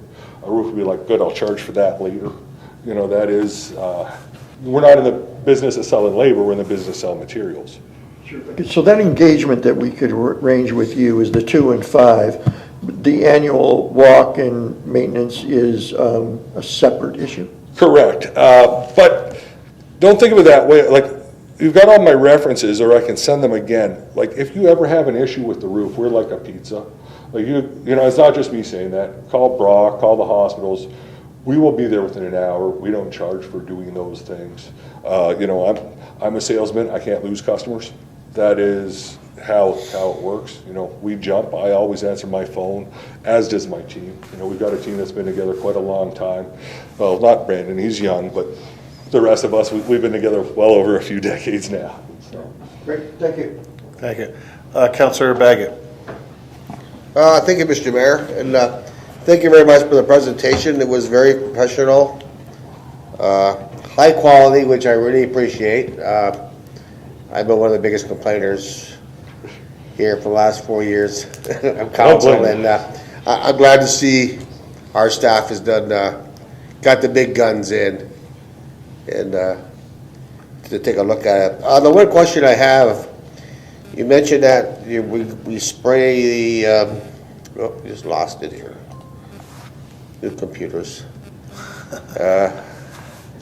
You spray with a solar guard, I guess it is. Yes. And what's the life expectancy of the spray? Does it, after 12 years, do we pay to respray it? If you want to take a look at one, about 18 years ago, I did the Crystal Ridge Arena for Sean at the city of Fort Erie. So if you want to take a look at one that's kind of old, take a drive by. It still doesn't leak yet, but it's a coating. It's a waterproof coating. It's a fibrated acrylic. We use it on walls and metal roofs. Basically what it's going to do is it's going to stop anything pinholing and bridge the little gaps, because at that standing seam we got to spray it on the underside as well, because that's, there's thousands and thousands of feet. So if we were trying to take a pick and walk under each one, we might as well spray underneath each one. Is a lot of thought behind that. So it's actually the standard for Disneyland. If anyone's been there, look at their metal buildings. It's used down there, and that's a way more, believe it or not, harsh environment for coatings than Canada is with the heat and their expansion and contractions with rains and that nature. Yeah, I appreciate the answer. I know nothing lasts forever with the sun's, the light, and it can be recoated though. That's the thing. Like that's what I'm thinking. We can always recoat it. It's a long-term solution, and that's what I'd like to see. So my question's been answered, Mr. Mayor. Thank you. Thanks, Councillor. Councillor Bonner. Thank you, Mr. Mayor. Through you to the presenter. Just because you talk a lot about gutters, and most people will have no idea. I think you just referenced it's a lot of gutters. And I just picked out of here, it's 1,218 linear feet. Yeah, that's a lot of feet. That is a lot of gutters. Yeah. So if somebody's just thinking of eave troughs on something, it's a lot more than that. So I just, in case they don't dig deep and look at that number. Thank you. Thanks, Councillor. Thank you. Councillor Danch. Thanks for that. Good information. Well aware of Tremco. I've dealt with them for years. So are you guys going to remove the steel remove the heat tracers, Yes. open up the roof, Yes. put in like an ice and water shield. Similar, we're gonna remove, like, the roof's gonna stay there, but that whole gutter inlay trough, that's all coming out. Right now, you've got your rubber liner, you've got your ISO insulation and a stainless steel liner. And then underneath that is someone spray foamed it with a Kafka spray foam, and then it comes down there and there's no vapor barrier underneath. So we're gonna pull that all out, the insulation, the liner, because we want to drop it lower to accommodate the water. There's no issues with the water coming through the drains out into the retention pond. That was scoped out as well to make sure there wasn't a blockage. Well, that's a thorough, we work with your team to make sure what's going to do. So there's going to be a whole new stainless steel liner. Then there's going to be new polyiso, and then there's going to be a new rubber membrane inside that liner. We have to stick with the rubber because the rubber is what's tucked up underneath the panel. So we need a similar material. We can't stick ice and water. We're going back with another rubber with a primer and splice wash, actually to match the existing that is there. Because as much as I'd like to use a trunk of rubber underneath, everybody's products are often not compatible. So we're going to stick with what's there. So instead of ice and water, it's a rubber membrane. So when you're done, you're gonna replace that steel, put those heat tracers back in place? Oh, yeah. And we're not gonna see another home hardware bucket on the floor of the gymnasium? That's the plan, and we're warrantying it. So 12 years, if it does happen, that's on us. Sounds great, sounds good, thank you. Good, thank you. Councilor Beauregard. Through your worship to the presenter. So I might be getting a little confused because he talked about insulation liner and also membrane, and I don't know, and vapor barrier. I'm not sure if the membrane is the vapor barrier or is the insulation liner a vapor barrier of some sort. Okay. But I'm just looking here, and which is your recommendation. Yes. And you referred to the tying in to the existing insulation liner. That's exactly what I was talking about with the rubber there. So that liner sits, you've got your metal roof on each side, then you've got an insulation underneath it. And in between those two is a liner. And that comes down and into the trough. Why it does is so the water can't back up into the roof. So we're going to cut that, flip it up, hold everything down, put a new liner in with insulation and flip it back down. Is that liner throughout the whole roof? Yes. Okay, how much did your investigation go into that liner? Like, would that liner be a result of some of the difficulties that we're having? No, Okay. it was installed correctly. Like, I don't think it was intentionally messed up, this roof, except for the one guy, I think it was a Friday, and wanted some beer and wanted to go get the drains. I don't think it was an intentional issue. It's something I see a lot. This isn't unique to you guys. We're looking at one for a major university. I just replaced a 7-year-old YMCA roof, just finished it. This was just a unique situation. One bad guy with the drain, and it took a lot to figure that out because everybody started pointing at the drain, but then it was also condensation. It was a building science issue as well. So. Okay. I guess my last question would be, so there's 3 options. The option 3, I guess, would be the most expensive. You didn't really go into it too much, so all I know is that it's really expensive. And is that the one that involves a membrane, like a pretty well replacing the roof almost entirely? Pretty much. Okay. And doing a whole new membrane? Yeah, we would leave the deck, we would do an infill. I do quite a bit of this, and it's not really for new roofs.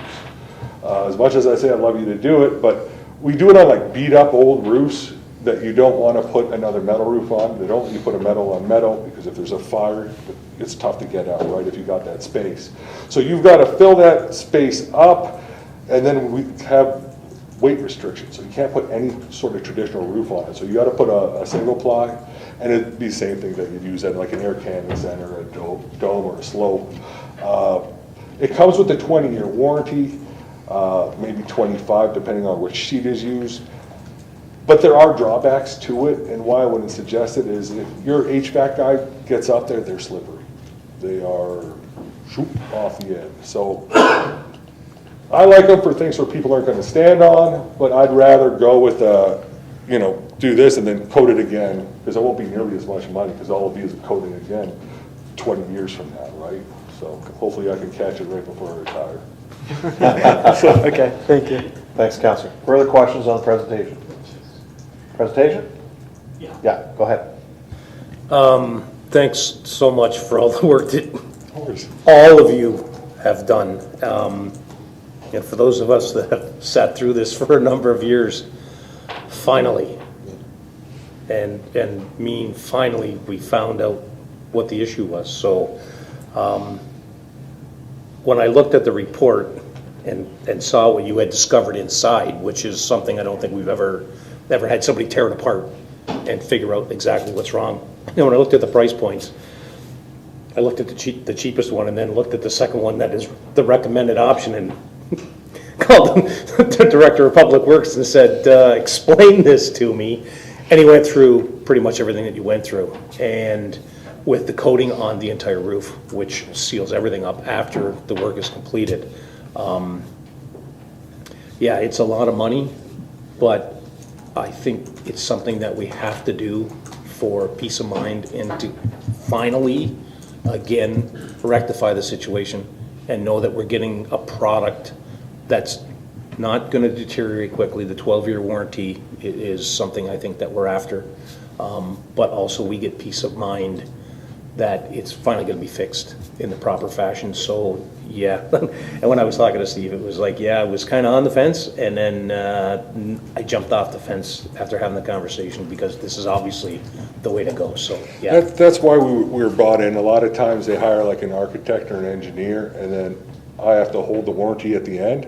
But they have different ideas of what they need versus what I need.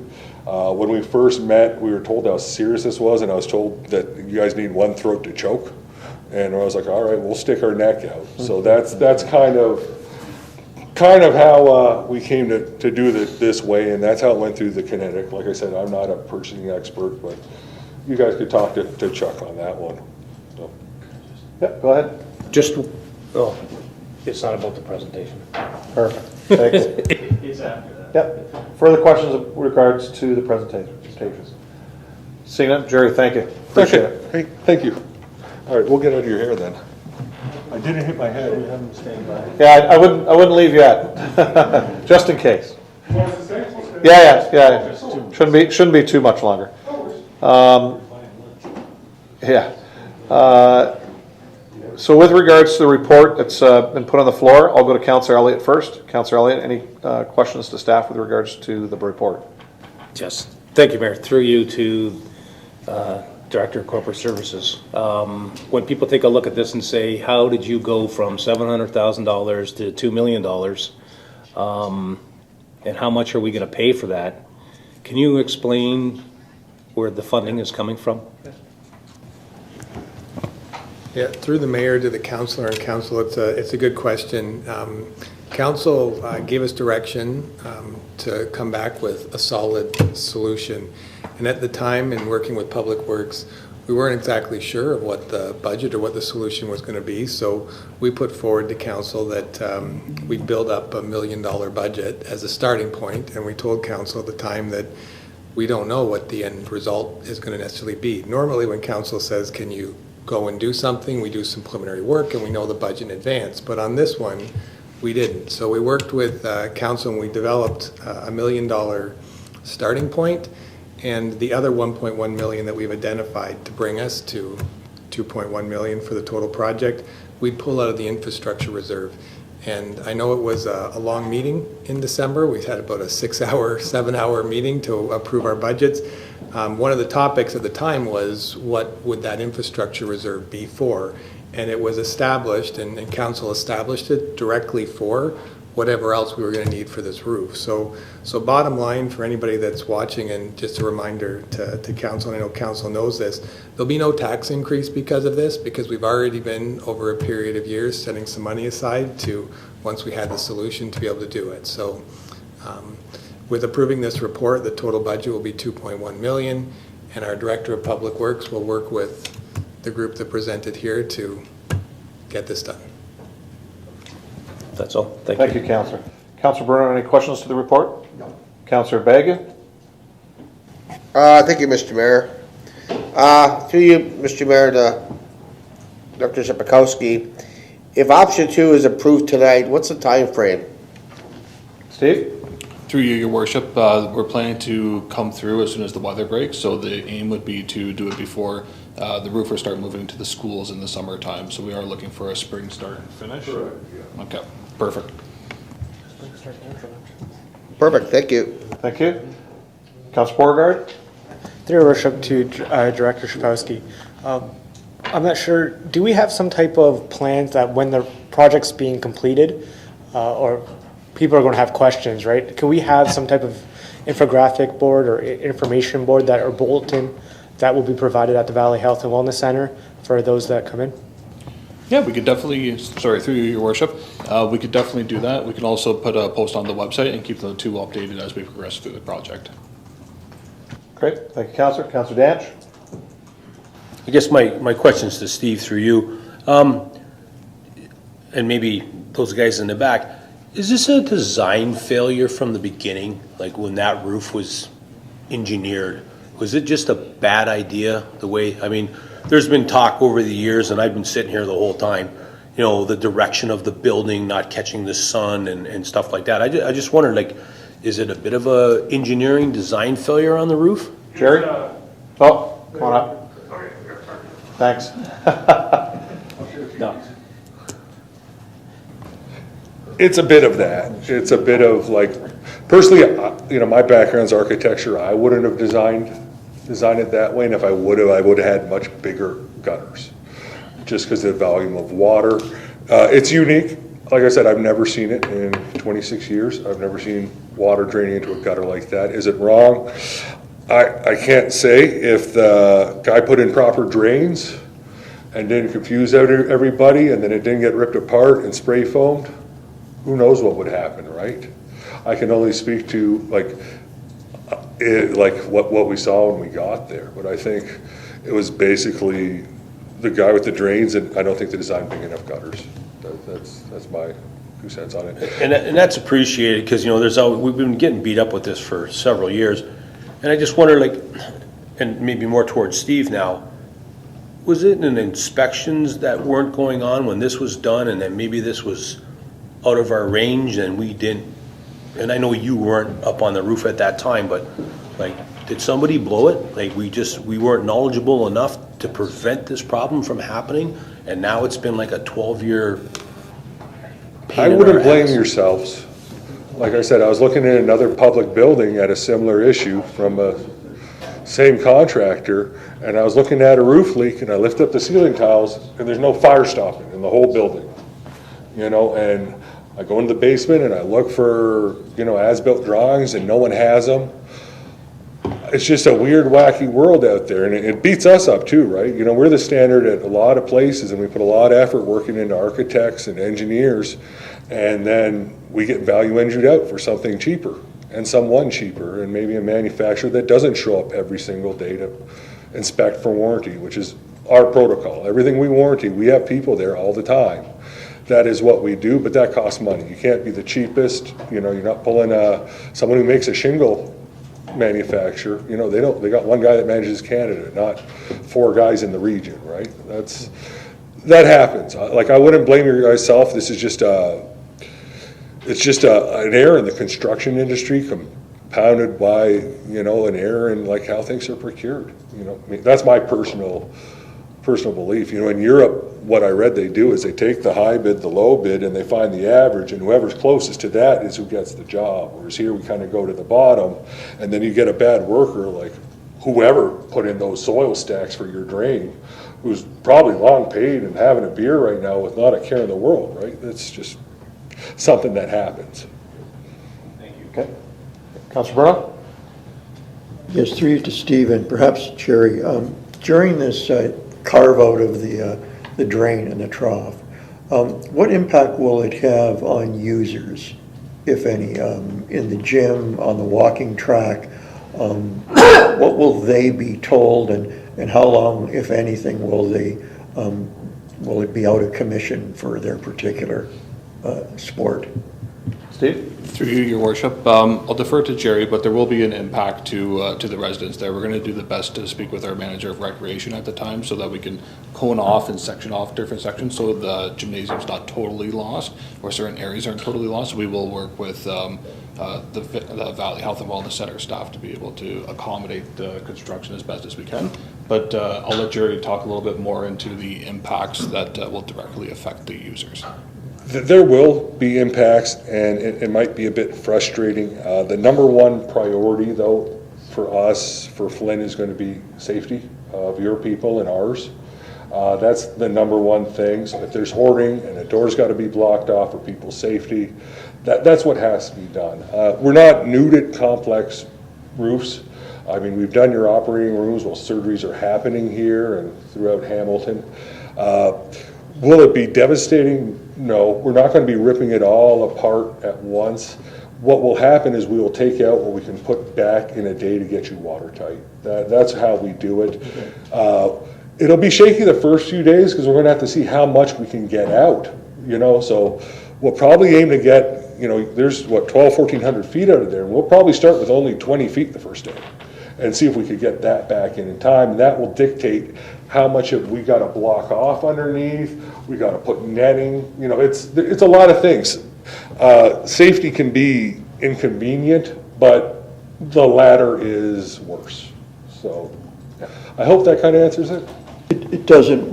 If you start in the spring, when do you anticipate a completion? Our timeline, we've been working with Flynn and all the subs. Our timeline is to be out of there before the school season starts. If you're ever buying roofing, we've talked about a few. It's in the city's best interest is to avoid the school season. When both boards are out, when Brock is roofing, when Niagara College is roofing, there's more roofs to do than roofers, and you pay twice as much. So all along for the roofs for you guys, we've been planning on doing them on the shoulder seasons, especially the spring, because what happens is the big roofers, they lay off all the good guys. They go on, compensation for the winter, and whoever's got the most and best work first gets the good guys. So the roofers price things more aggressively if you're looking, pricing in November with an intention of doing it in spring. So that is the goal. It was designed to be done and out before the kids are there. The weather has to cooperate. We've built in as best as we can. We're going to start as early as we can. We want to get the gutter done completely.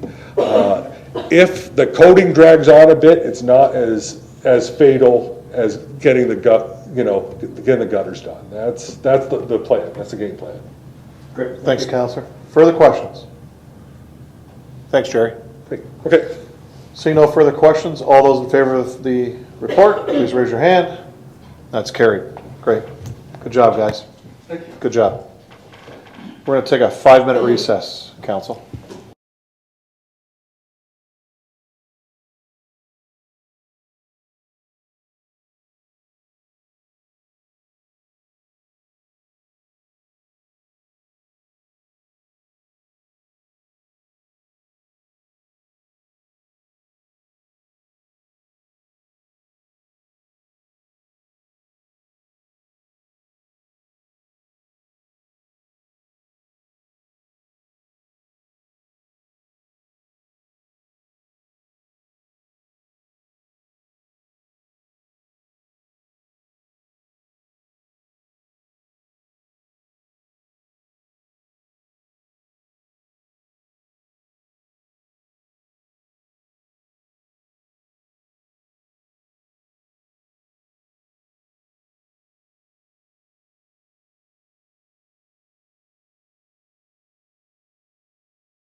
Okay, we're back in action here. Thank you for your patience.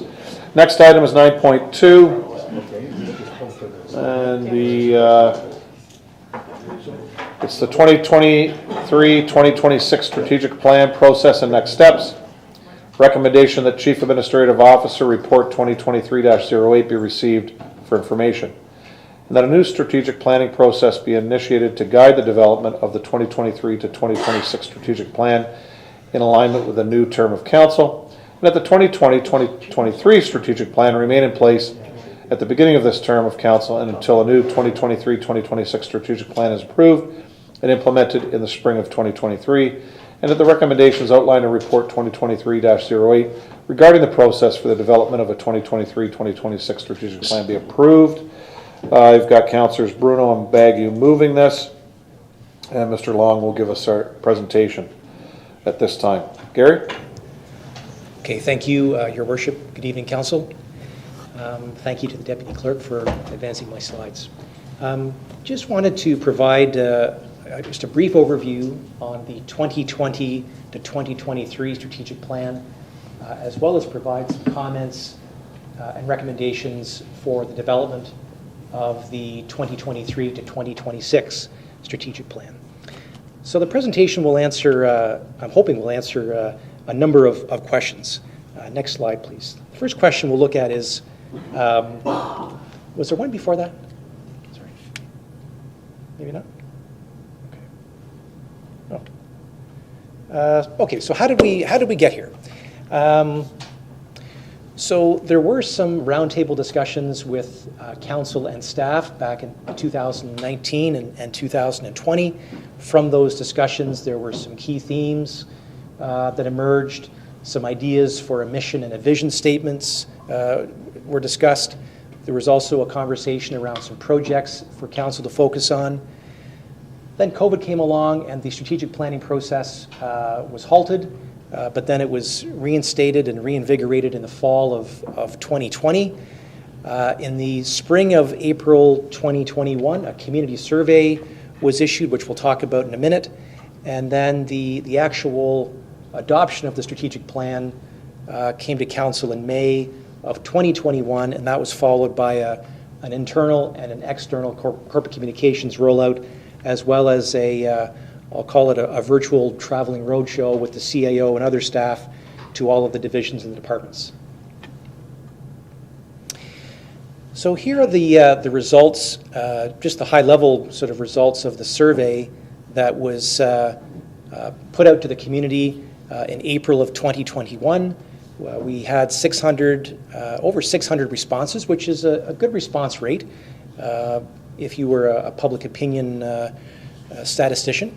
What we wanted to do was engage the community to make sure that the community's issues and community preferences were aligned with the mission and the vision and some of the key issues and key themes that were under development in the draft strategic plan.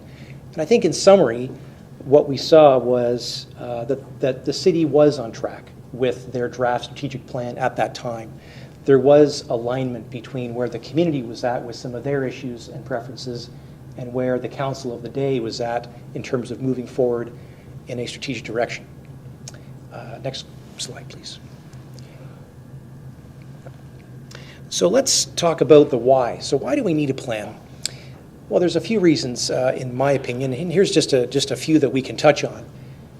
The city is on a positive growth trajectory for the next 10 to 15 years. And we want to have a plan to accommodate that growth, to manage that growth, to capitalize on the opportunities that growth will bring. And we're going to see, the council and the community are going to see later this year, an infrastructure needs study from our Director of Public Works. We're going to see some growth forecasts from our Manager of Planning. Denise is also going to bring forward information about a development charges bylaw that will take effect sometime next year. So there's a lot happening in terms of our growth agenda, and having a plan will help us to manage that growth and be strategic about the growth that's coming to our city over the next several years. Speaking of change, all of us personally and professionally live in a world of change. Whether it's COVID or a snowstorm or uploads, downloads from the province. Change is a constant, and I think it's really important for our organization to have a plan that keeps us on track. But we also want to make sure that we have a plan that's not rigid enough, that's too rigid, because we want a plan to have some flexibility to be able to respond to new and emerging challenges and issues that come along, which I think speaks to the next point, just about emerging trends and having a plan to help the city, help council, help staff, solve problems, solve challenges, and capitalize and exploit opportunities. Oh, just, sorry. The third point speaks to the fact that the corporate leadership team really wants to focus not just on the day-to-day operations of the city. We really want to go beyond just keeping the trains running on time. We want to get the city ready for the future.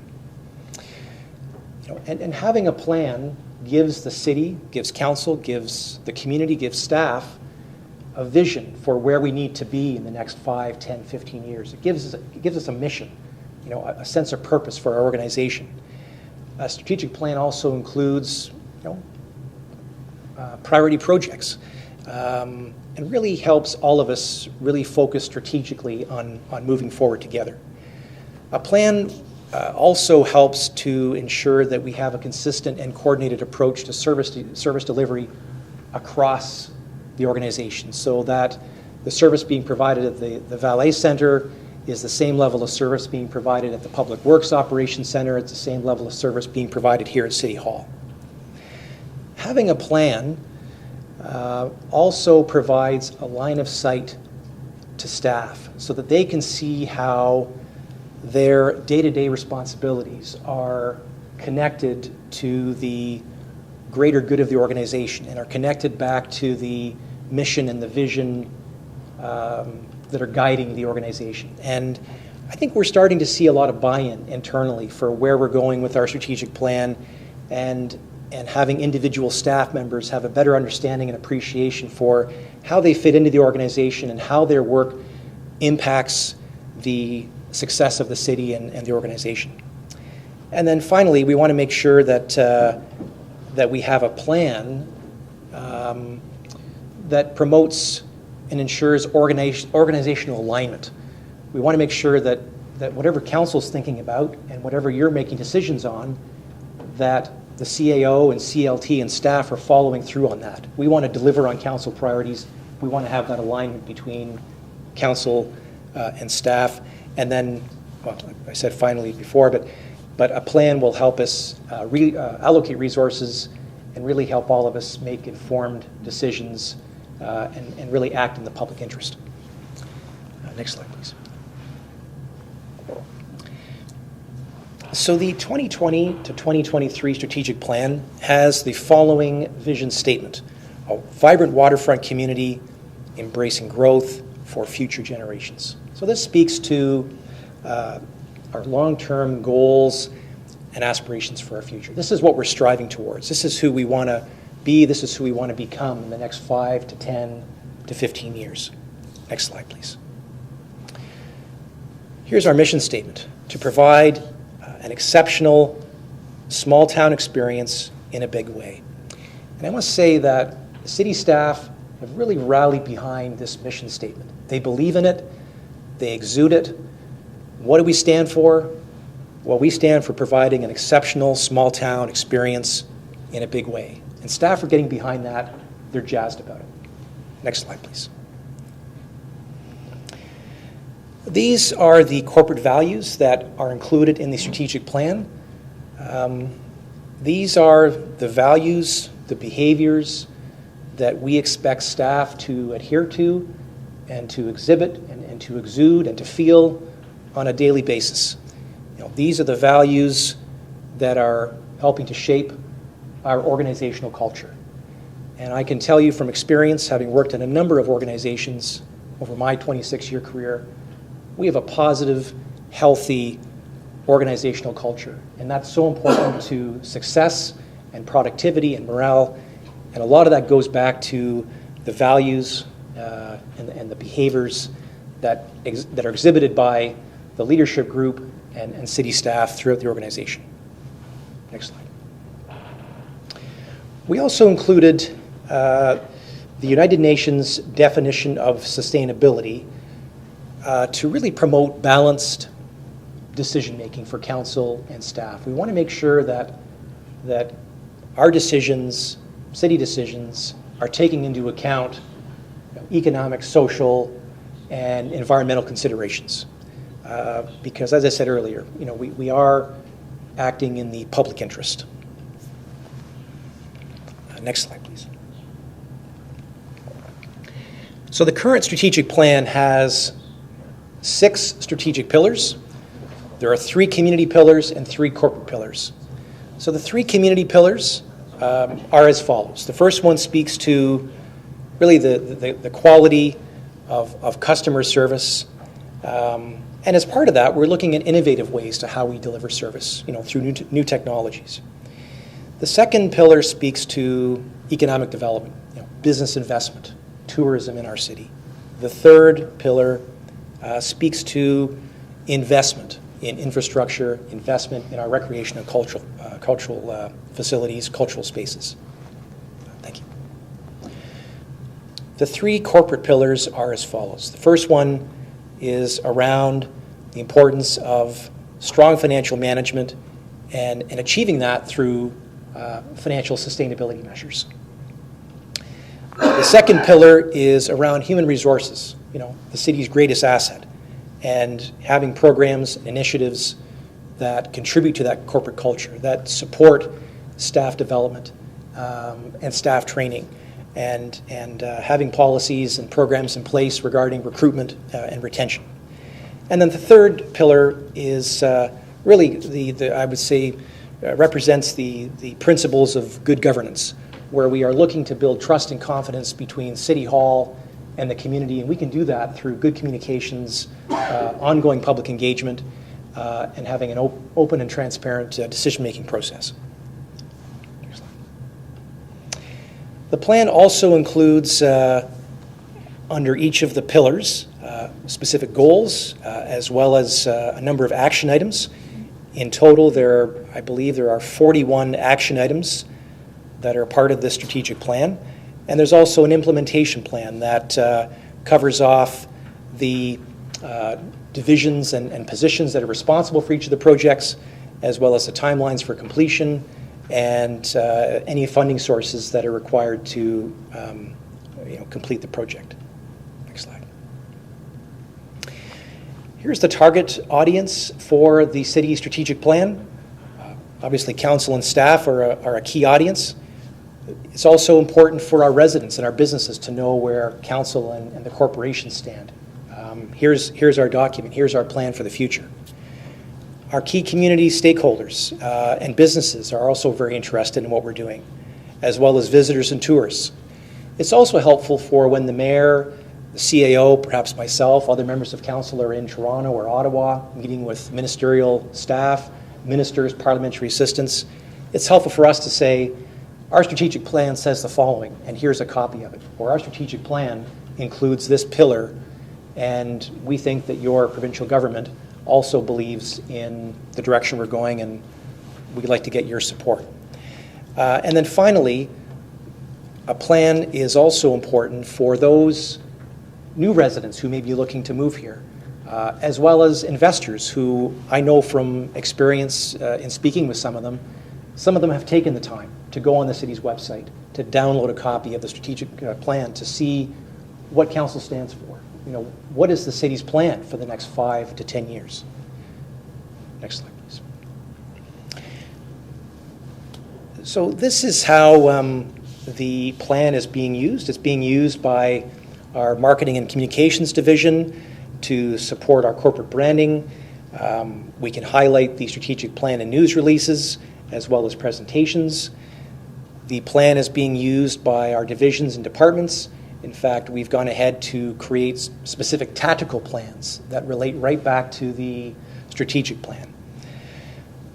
I think, as you know from the council reports and agendas, that the expectation is that all staff reports coming to council must be in alignment with the strategic plan pillars. The plan is used on a daily basis to help with the management and operations of the city. The plan is used throughout the city to ensure that there's a consistent level of service delivery in terms of how we interact with residents. The plan is also used by the corporate leadership team and the senior management team when it comes to business planning, budget planning, and as I referenced as well, it is a document that senior council officials and senior staff can mention during delegation meetings at the province or with the federal government or other key stakeholders. Next slide, please. So the city's corporate leadership team has some recommendations for council's consideration as it relates to the development and the process for a 2023-2026 strategic plan that would coincide with and support this new council term. So CLT is proposing that the current plan, which is the 2020 to 23 plan, we're proposing that it overlap with this current council term. It's not an old document, it's still relatively new. We'd like the current document to overlap with this current council term. We also think there's a lot of good stuff in that plan, and that there's some key foundational pieces that should be maintained and that could be and should be part of the next plan, specifically the mission statement, the vision statement, and the values. We would also recommend that we engage the community again in a community survey to gauge their issues and their preferences and their attitudes towards what we're doing and what we'd like to achieve. In fact, we're in a position to issue a community survey, I think, as early as this week. We would propose that council and CLT work together to update or develop some themes that would sort of help us revise the strategic pillars.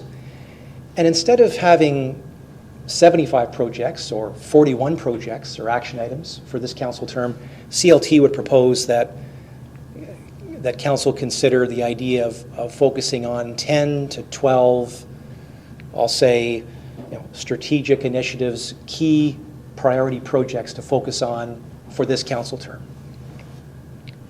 And we would also recommend that the strategic plan refresh, which we believe it's a refresh, be done internally using existing staff resources and expertise versus retaining a consultant, which would have a cost factor and I think would lengthen the time for completing this new plan for this council term. Next slide, please. So CLT have discussed the following timelines and next steps, and we'd certainly love to get your comments on this. So tonight we're providing an overview of the current plan as well as a process for the new plan. We are in a position to issue a community survey this week. We propose that survey remains open for the next few weeks.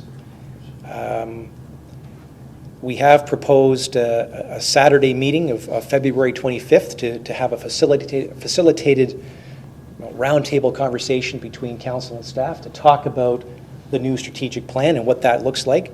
We can talk about some themes, we can talk about some projects, talk about strategic pillars. If we follow these timelines, staff would undertake a draft plan in the month of March. We could bring a draft plan to council at the March 28th council meeting, make any revisions if necessary, and then we would commit to council and the community to have a final strategic plan brought to council at your April 11th council meeting. And then following that, we would look to roll that out both externally and internally with a corporate communications rollout, some staff meetings, a news release as well. Next slide, please. Okay, and then just a local unidentified resident looking for his boat. All right, so leave it there. Thank you.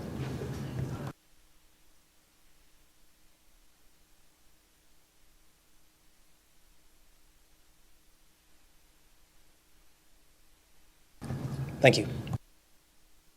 Great, Gary, thanks. So questions, I'll go to who I've listed first, is Councillor Bruno and then Councillor Baggy. Thank you, Worship. Thank you, Gary, for an excellent presentation.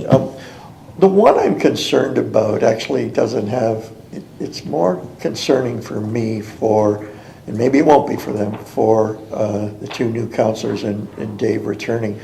You know, we're sort of, the only word I could use is, you know, there's polling and then there's a push-pull, right? Like we sort of 6 people here have ingrained those pillars and all of that. And yeah, we can be happy with it because we adopted it and it was what we wanted. Maybe we want to amend it. I just don't know if there's going to be enough time for them, maybe at the beginning of our session, or should they meet with you and have sort of a bit of a different session? I just don't want to ram it down 3 people's throat that is sort of like, let's begin where you left off.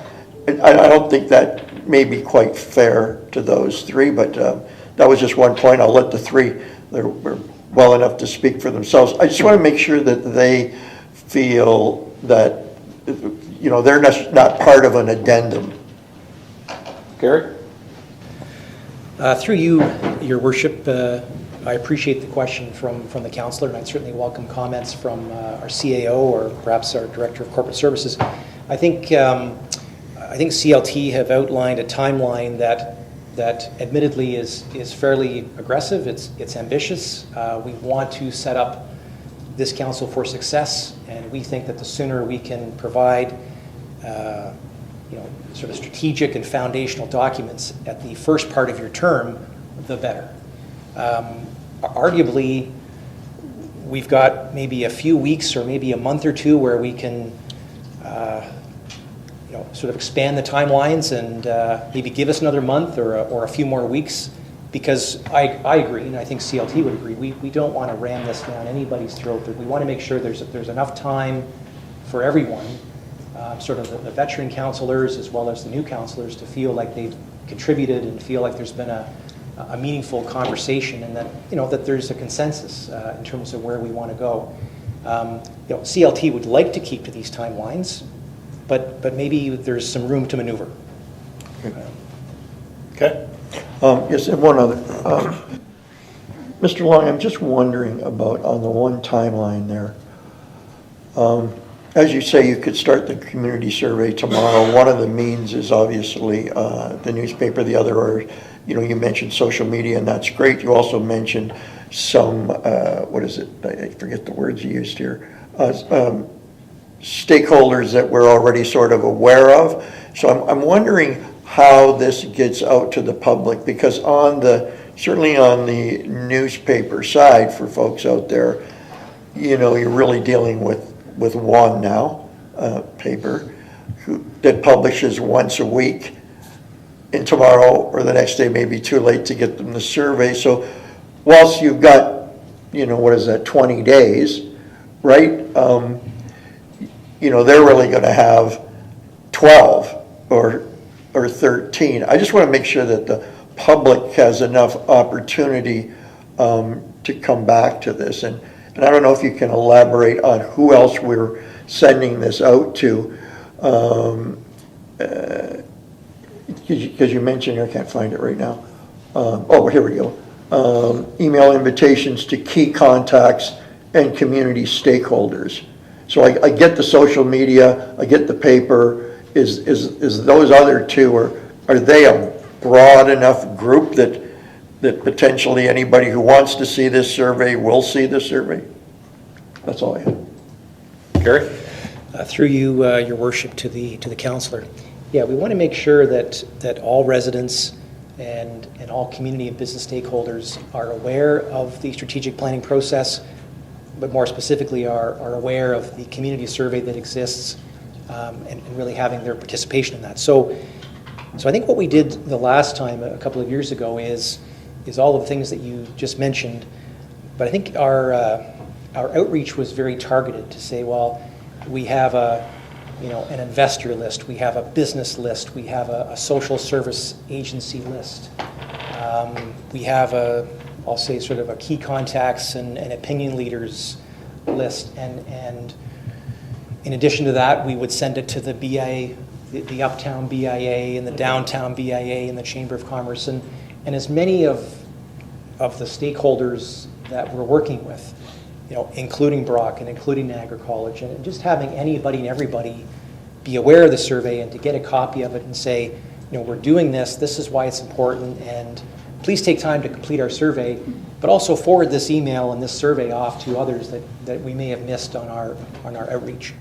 I'm just wondering, from a comms point of view, if when you send it to the BIA that it's not locked in, we're going to bring this up at our next meeting, it's to all these business groups and everything, send this to all your colleagues, send this to all your friends or interested members of the community so it gets out there and meets that timeline, because you'd hate to find out that the groups just, saved it for their next monthly meeting.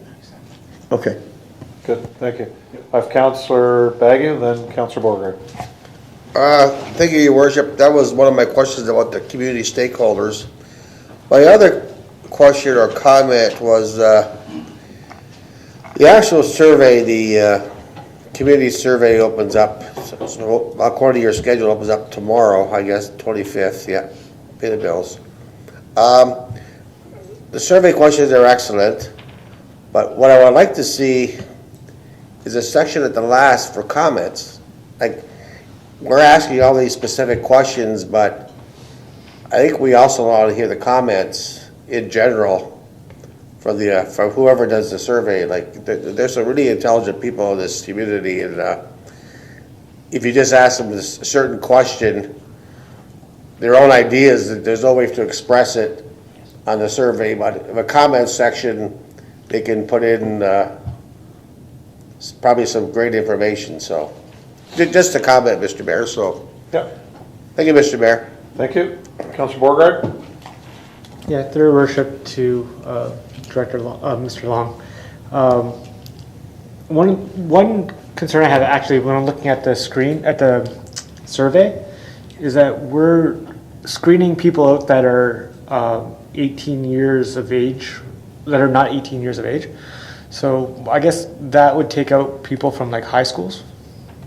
So, and I think this might be one method where you're more likely to get younger people to get involved and provide comment, would be by a survey through and bringing it to their attention through Instagram or any other type of social media, right? So if we can maybe try to get bring it to the attention of Lakeshore and Port High and maybe open the age, I would think to maybe like 16 or something like that. I think that may be beneficial. Yeah, that's a good idea. Great. Councillor Bonner. Thank you, Mr. Mayor. Through you to Gary. Just looking at the survey that's going to go out, and I was just wanting to see something more in there, asking people about either mobility issues or accessibility. It's not until we have 19 sections for people to fill out. It's not until section 18 that a word comes up that says accessible. And that could mean, because you talk about it higher up, accessible to contacting City Hall. I think we should be a little more direct in working something in there that talks about mobility issues or accessibility. Maybe mobility issues can come under, you ask people for their age and are they working or whatever. Can you throw in, do they have mobility issues? I think we need to say it, and it needs to be there. Because a lot of people may not write it in. I like the comment section. That's a good spot. Maybe people could expand on it there, but a lot of people with mobility issues often try to figure it out for themselves. They might not want to just throw it out there that you're doing a lousy job on, you know, your sidewalks and everything like that. So I think there needs to be a way to say it right up front and get it out there and, you know, let people comment on it. But having it come before them with wording may inspire them to say something. So, Okay. thanks. Councillor Aquilina? Through you, Mr. Mayor, to Mr. Long, just to tag on to what Councillor Bodnar was mentioning, and I don't know if you mentioned this somewhere in your presentation, but are there alternate formats for people who have you know, screen readers or things like that to access the survey, so that everybody can participate, not just, you know. Okay. Gary? Through you, Your Worship, to the councillor. It's a great point, a great question. So the first thing I'll say is for the survey we did in the spring of 2021, there was obviously the online version, but we also made hard copies available at City Hall at our customer service counter. We also had copies at the library. But I think we recognize now that that's not enough. Somebody mentioned yesterday that we should be more proactive in providing copies to, say, the retirement homes.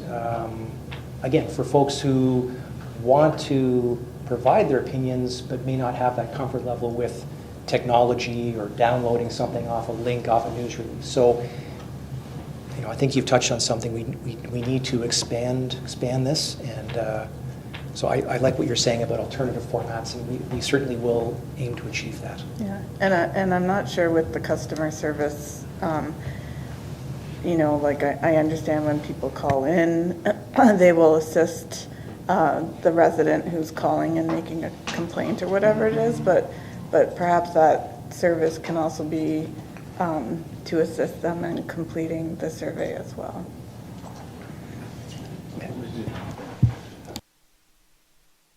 Okay. Further questions?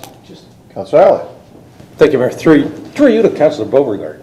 Can you just clarify what you were saying about 18?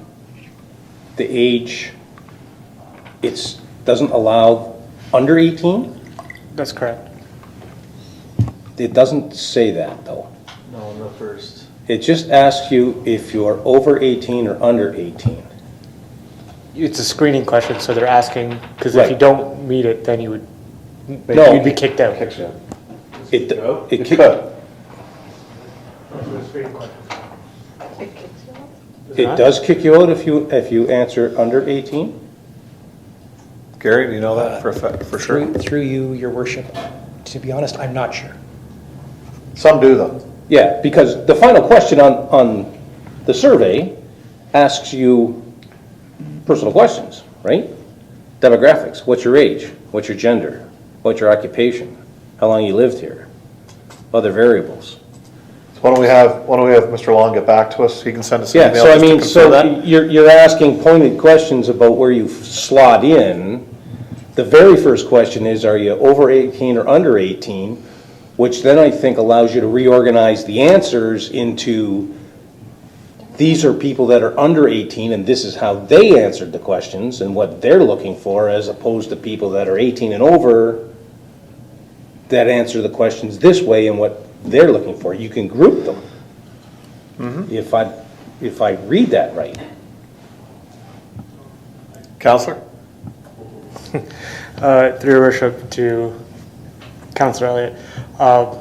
Typically, so the last section are demographic questions, so which is exactly what you're referring to, where you can start doing some type of analysis where you can assess whether or not males or a certain like age are more likely to do X, Y, or Z. But the point of the screening questions, which is top, is to make sure that it's not a waste of data. Like having these individuals come in, they provide this information, and it's not the demographic or the people that we are trying to aim for. So typically the screening questions, that's why they're called screeners, is to get them out, and then we just, the rest of that, the rest of the people go through that whole survey. I've worked in the survey business, that's how it goes. Think of it as a brewery or an alcohol sales company. They'll always ask for your date of birth first. Anybody under 19, they'll say kick you thank you. out. But Because they're not after that group. But we actually want people under 18 to complete the survey. Yes. Yeah. Right. So that's what he asked for earlier. So what we're gonna do is we're gonna have Mr. Long get back to us to confirm that the system won't, and they'll take that information. Okay, All right. that's what I wasn't clear Yeah. on, whether or not Yeah. it was the dividing line, that if you answer it one way, don't complete the rest of Yeah. the survey. It pops up or you're out. I know What do we Mr. do? Long was nodding his head yes with Yeah, okay. what Councillor Borger That's is asking, so. Yeah, that, Okay. just wanted clarification on that. Okay. Thanks. Councillor Bruno. Mr. Long, so who is going to slice and dice and compile the data afterwards?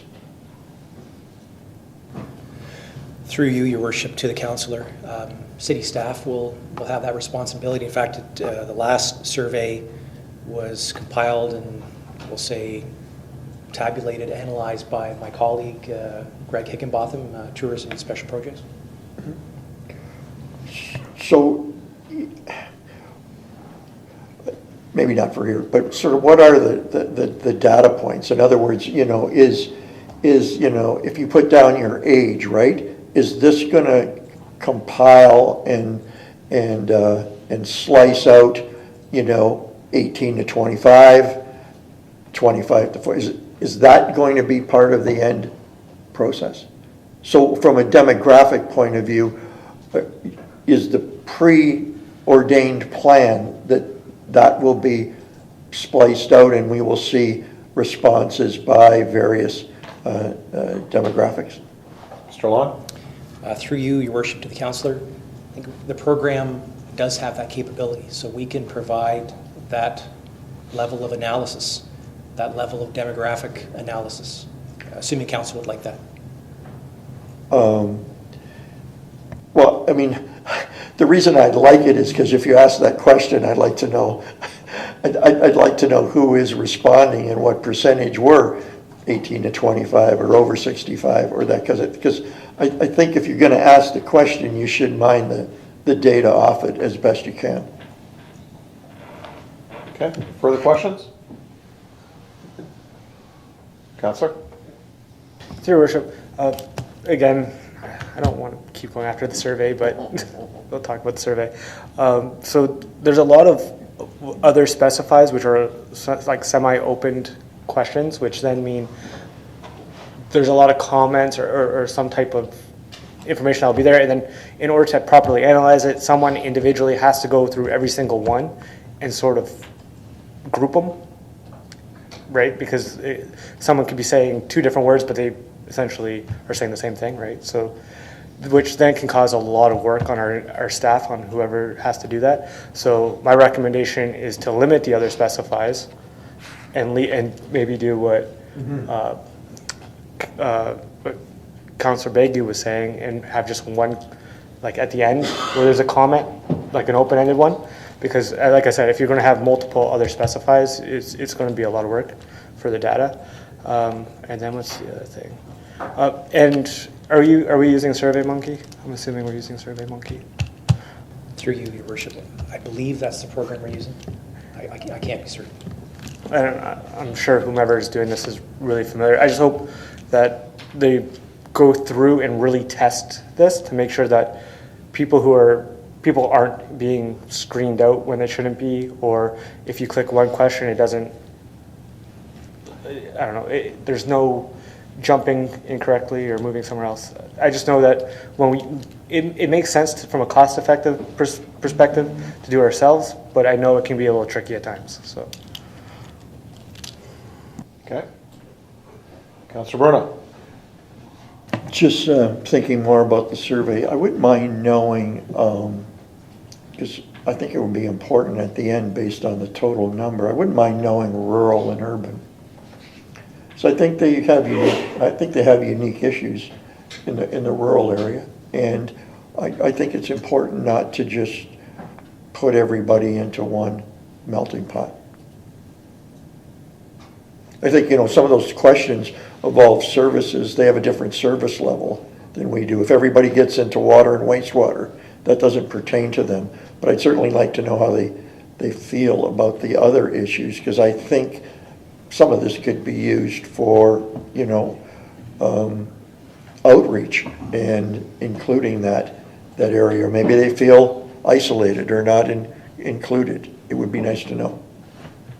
Yeah, you can break it down by postal code.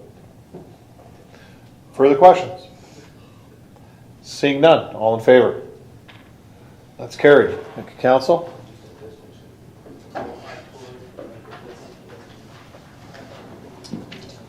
Okay, one more. Last one. Item 10.2. Bear with me. This is a letter from the Great Lakes and St. Lawrence Cities Initiative, which we are a member, and I do attend their meetings throughout the year, plus their annual conference. This is about support for the Cities Initiative's $1 billion booster for freshwater health campaign. If I can call on Councillor Bruno. Thank you, Your Worship. I was intrigued by this only because I've seen it over the last 4 years try and build a head of steam. And a lot of the mayors, and I know certainly our local MP has been pushing this. They do a lot of this in the U.S., whereas the mayors outlined before to us in many meetings, the strategy around transportation, seaway, fresh water isn't as pronounced here as it is in the U.S. And we share those waterways. So I love the initiative. I think we should get behind it, particularly as a lakefront, waterfront, canal front, port. Like we're the poster child for this. And so I'm wondering if we could, in two parts, A, endorse the recommendations that are contained. I could read them out if it need be. And B, there's a letter that can be filled out, certainly by the mayor, to augment the motion and show our interest and get us on the list of people interested in this initiative. And not that we aren't already, but this survey I think could do a lot to bolster not only today's funds but in the future.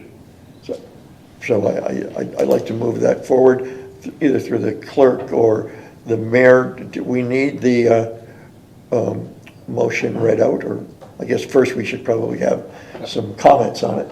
Perfect. I've got Councillor Bodner who wants to second this. Madam Clerk, should we read the recommendation or the resolution out fully, or you don't need it? Council's got that. We just insert where it says municipality Port Colborne, and then the letter will compile between myself, staff, and my EA. So, is that all right? Yes. Do it as a block. Okay. Is that all right with you, Ronnie? Do it as a block. Okay. Questions to this? Councilor Bronner? Just make a statement. I know the mayor's invested in this, and he should be. It's a great organization. I had the opportunity to sit on it when I was mayor, and it is all of the people that have a vested interest in this, both U.S. and Canada. It's a great opportunity. We need to be front and center at this one, and for all the reasons Gary said, that's what we should be doing. Thanks. Great, thank you. Further questions? Seeing none, all in favor? Opposed? It's carried. There are no motions this evening, nor are there any notices of motions this evening. Or should I say, I haven't been told of any. Does anybody have one? Usually you guys submit it first to the clerk, but nobody has any notices of motion? Okay. I'm going to do these in block, the minutes of boards and committees. We have the Environmental Advisory Committee minutes of November 9th, Port Colborne Public Library Board November 2nd, the Port Colborne Downtown BIA of October 4th, and Port Colborne Main Street BIA of November 15th, all of 2022. If I could have Councillors Hoyle and Bodnar move those. Questions on any of the minutes? Anyone opposed? That's carried. Bylaws, we have one bylaw, bylaw 21.1, the bylaw to adopt, ratify, and confirm the proceedings of the Council of the Corporation of the City of Port Colborne. I have Councillors Aquilina and Beauregard moving that. Questions? All in favor? Carried.